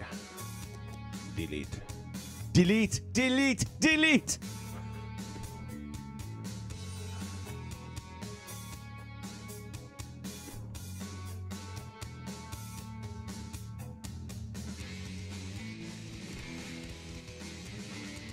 You know, they have that setting here where you can kind of look at everything on the entrance lighting and all that crap, and then you get into the actual match, and it doesn't look the same at all. Let's see. Nope.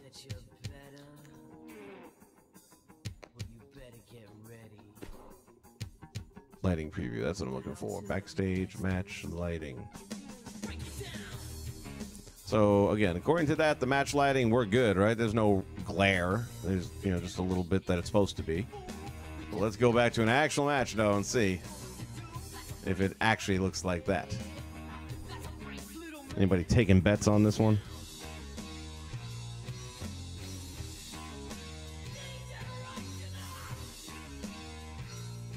Good God, 3 hours. You guys rock, man. I was only going to jump on this like 40 minutes today. Think you could tell me what to do? Damn, Elite rocking, man. He's just banging them out. The pimp hand is strong with this one.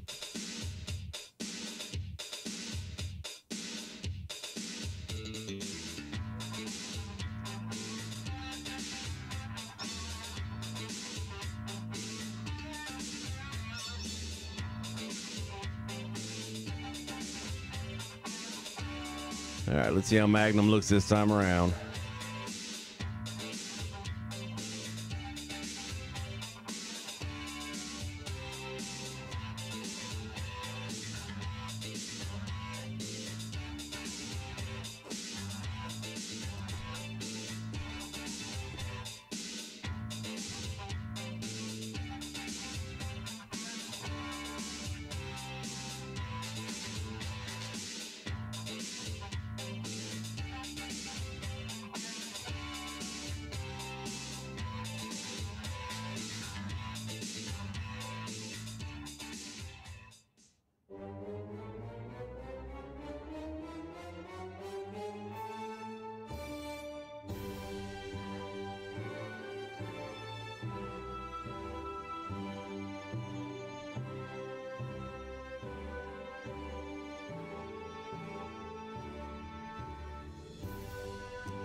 Come here, jobber. There you go.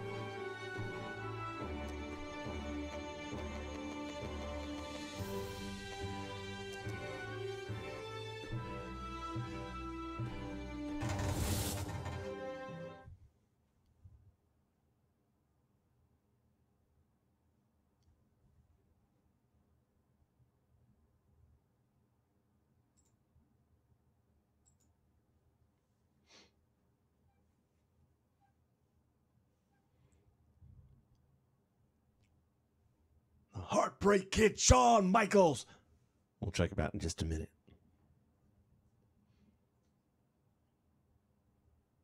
Well, I gotta admit, man, that screenshot looks a little bit better. I do appreciate the scar tissue look, though, man. That really was Magnum in '86, man. He was so carved up. Give Abdullah the Butcher a run for his money back in the day.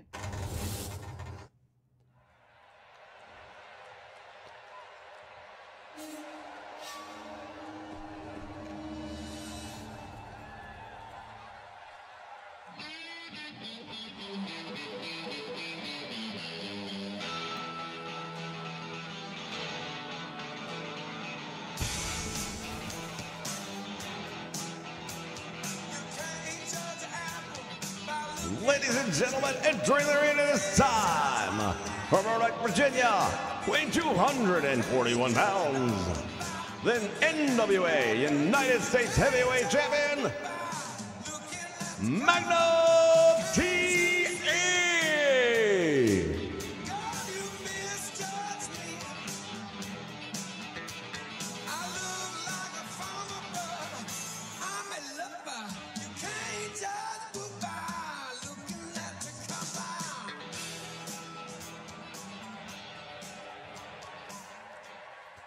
Let the ass whooping commence.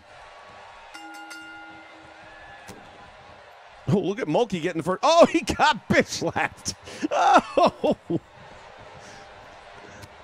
Talk about a pimp hand. Magnum bitch slapping Mulkey down in his pink rope ring. Look at Magnum, man. Wasting no time at all getting that paycheck again. Hug life. 2, 3, count along with the champ. So he's got outro music, but he doesn't have intro music. Okay.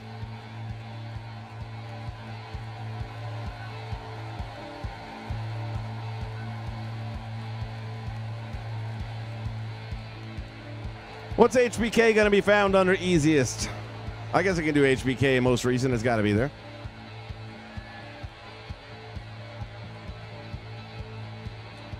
The NWA United States Champion, Magnum TA.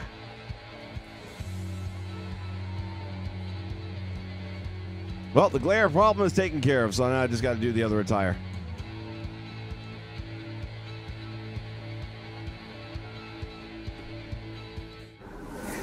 Happy it could be remedied, because I did like the way the build came out.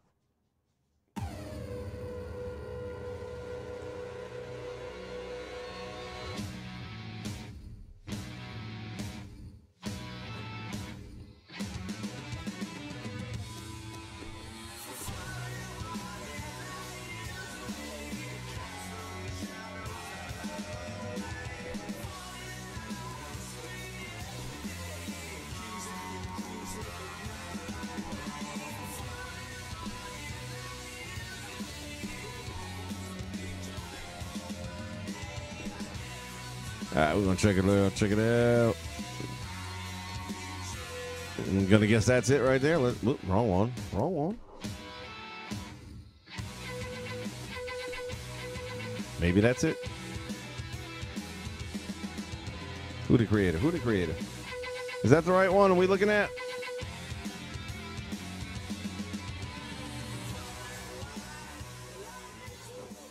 Let's do another one of them long pauses on me. There's two Shawn Michaels that are up recent. Colonel HBK. There's actually a few of them. Damn, a lot of people posting HBKs right now. Elite, man, help a brother out. Which one am I looking at?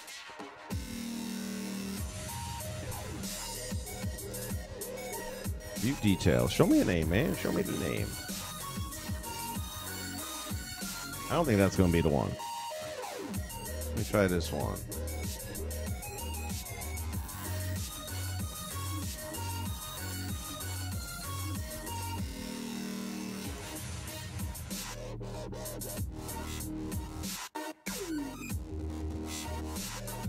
Wondering why it would show all that other information. Well, that's not going to be. That's the 27th. Wait, is that him? Hold on a minute. No, I'll bet you that's it. It's say 29th or 30th. I can't keep track. Today's the 30th, so that's not it neither. Okay, I'm having trouble finding yours, man.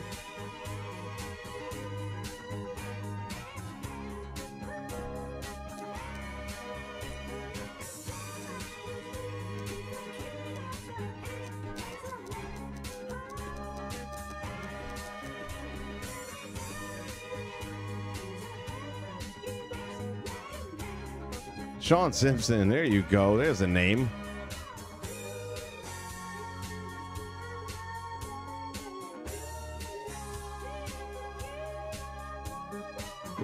Will I find him under HBK? That's what I did the first time around.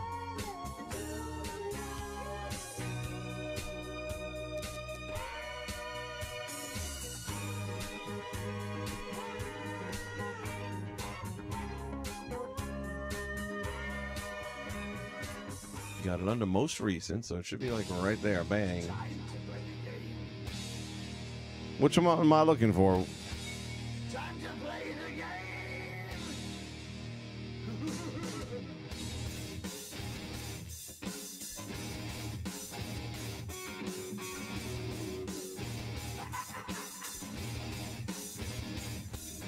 It's all about the game and how you play it. All about control. And if you can take it, all about your debt. And if you can pay it, it's all about fate. And who's gonna make it? I am the game, you don't wanna play me. I am control, no way you can shake me. I am heavy debt, no way you can pay me. I am the pain, and I know you can't take me. All right, we got Superstar. Most recent. From anybody. HBK. Tell you what, let me get all the way out of there. And let's try it again.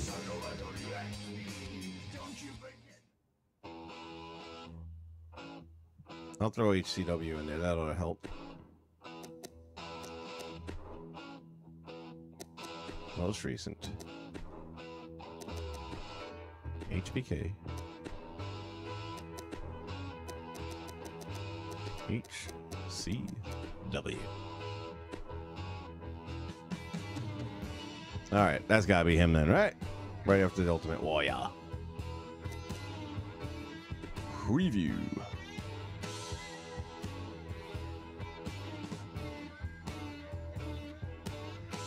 It's a good look.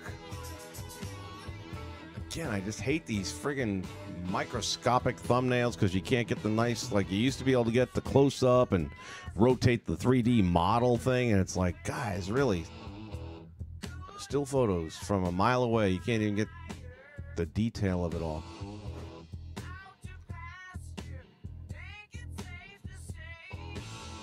But yeah, it's definitely got that look, man. Remember back in the day when he was ripped?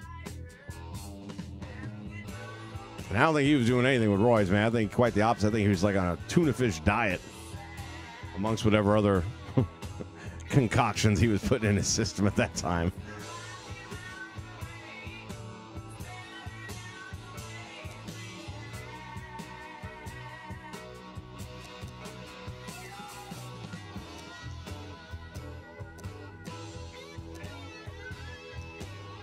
All right, one last thing before I get out of here today. Let's clear that one out.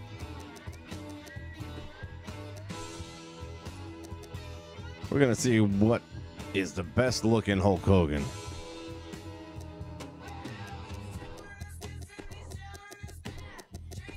There should only be about, I don't know, 100 or 200 to choose from. Oops, wrong button. Wow, wow, wow.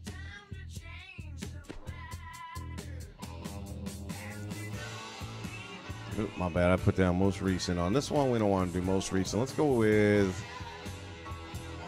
what's hot. See, downloads aren't accurate because with the downloads, you're just getting the one that's been out the longest that was decent. That's a good honky tonk. All right, right off the bat. On the top row, I like that one the best.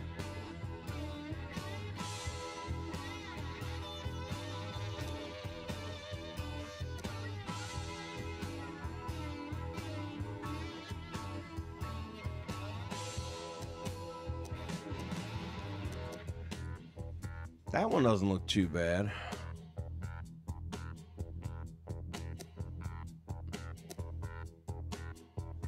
Now, I'm really looking more or less for the red and yellow Hogan in this situation. I'm already happy with mine. I'm not getting rid of mine for no. Oh, there you go.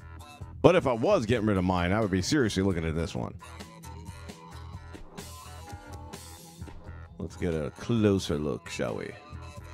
Yeah, he's even got the Baby Blues, the American Made shirt that I'm real fond of.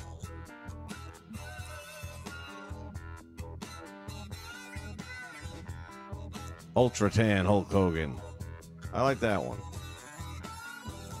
This one looks pretty good.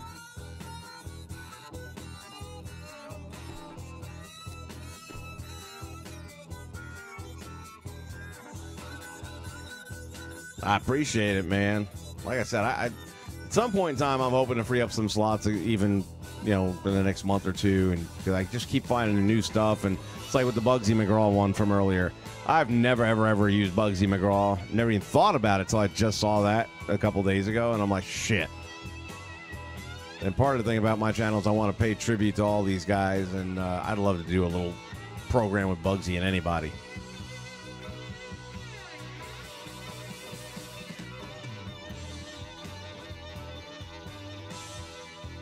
Yeah, I get WWE not putting Hogan in the game, but damn, could you put his hair in the game besides the bald look that is? You know, could you give us the one where he actually had hair? General Adnan. There's another one that I think looks pretty tight. That looks actually really good. Sometimes the thumbnails look awesome, and then you pull it up, and it's like, see, I guarantee you that's a bunch of gloss right there. Like those are actual shots of the chest or something like that, and it's going to gleam all over the damn place. So while it looks good here, I think it looks good here. I guarantee you it's going to look crap in a game.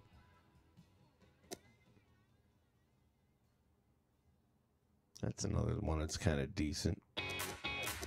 I see Macho Man this kind of attire, and it reminds me of the match where he was teaming up with Sting, and I forget who they were fighting and what event. It was Bash at the Beach or something like that.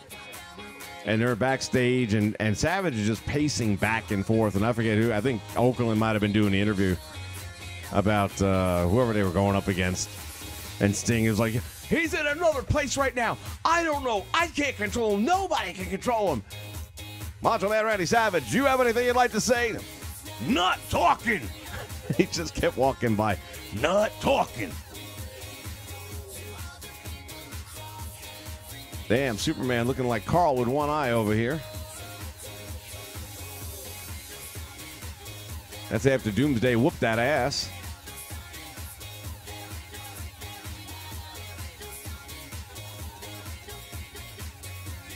Kiera Hogan, who the hell that?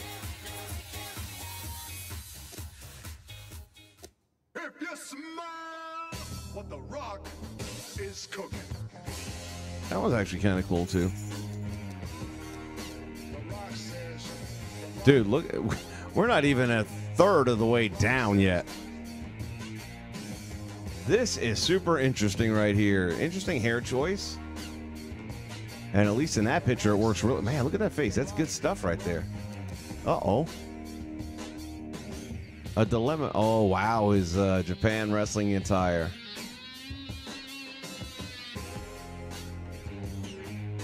I don't know, man. I'm liking that a lot.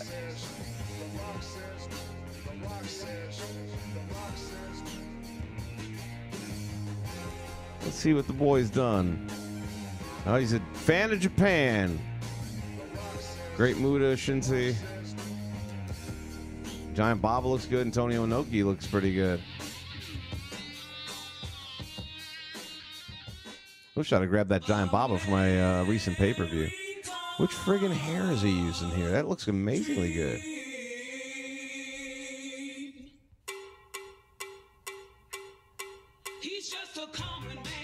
Yeah, I mean, I'd have to add another attire, but really, that's hands down one of my favorite ones I've seen. If I had a slot, I'd take a chance, download them, and at least look at them.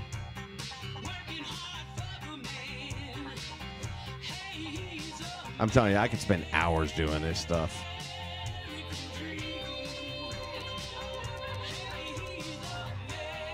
If I had hours, which I don't. I'm all out of time.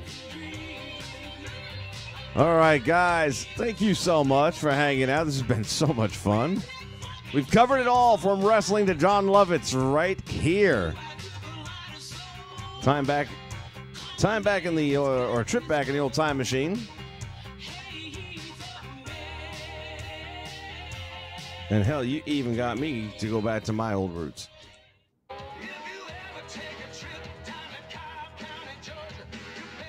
All right, this, let's see. Let me see. I've got an extra day off. I may be doing something on Sunday, early Monday morning. So early Monday morning, we might have something going on. And then, of course, Tuesday and Wednesday, as always, we'll have something going on. As all roads lead to April 8th and the Marathon Stream.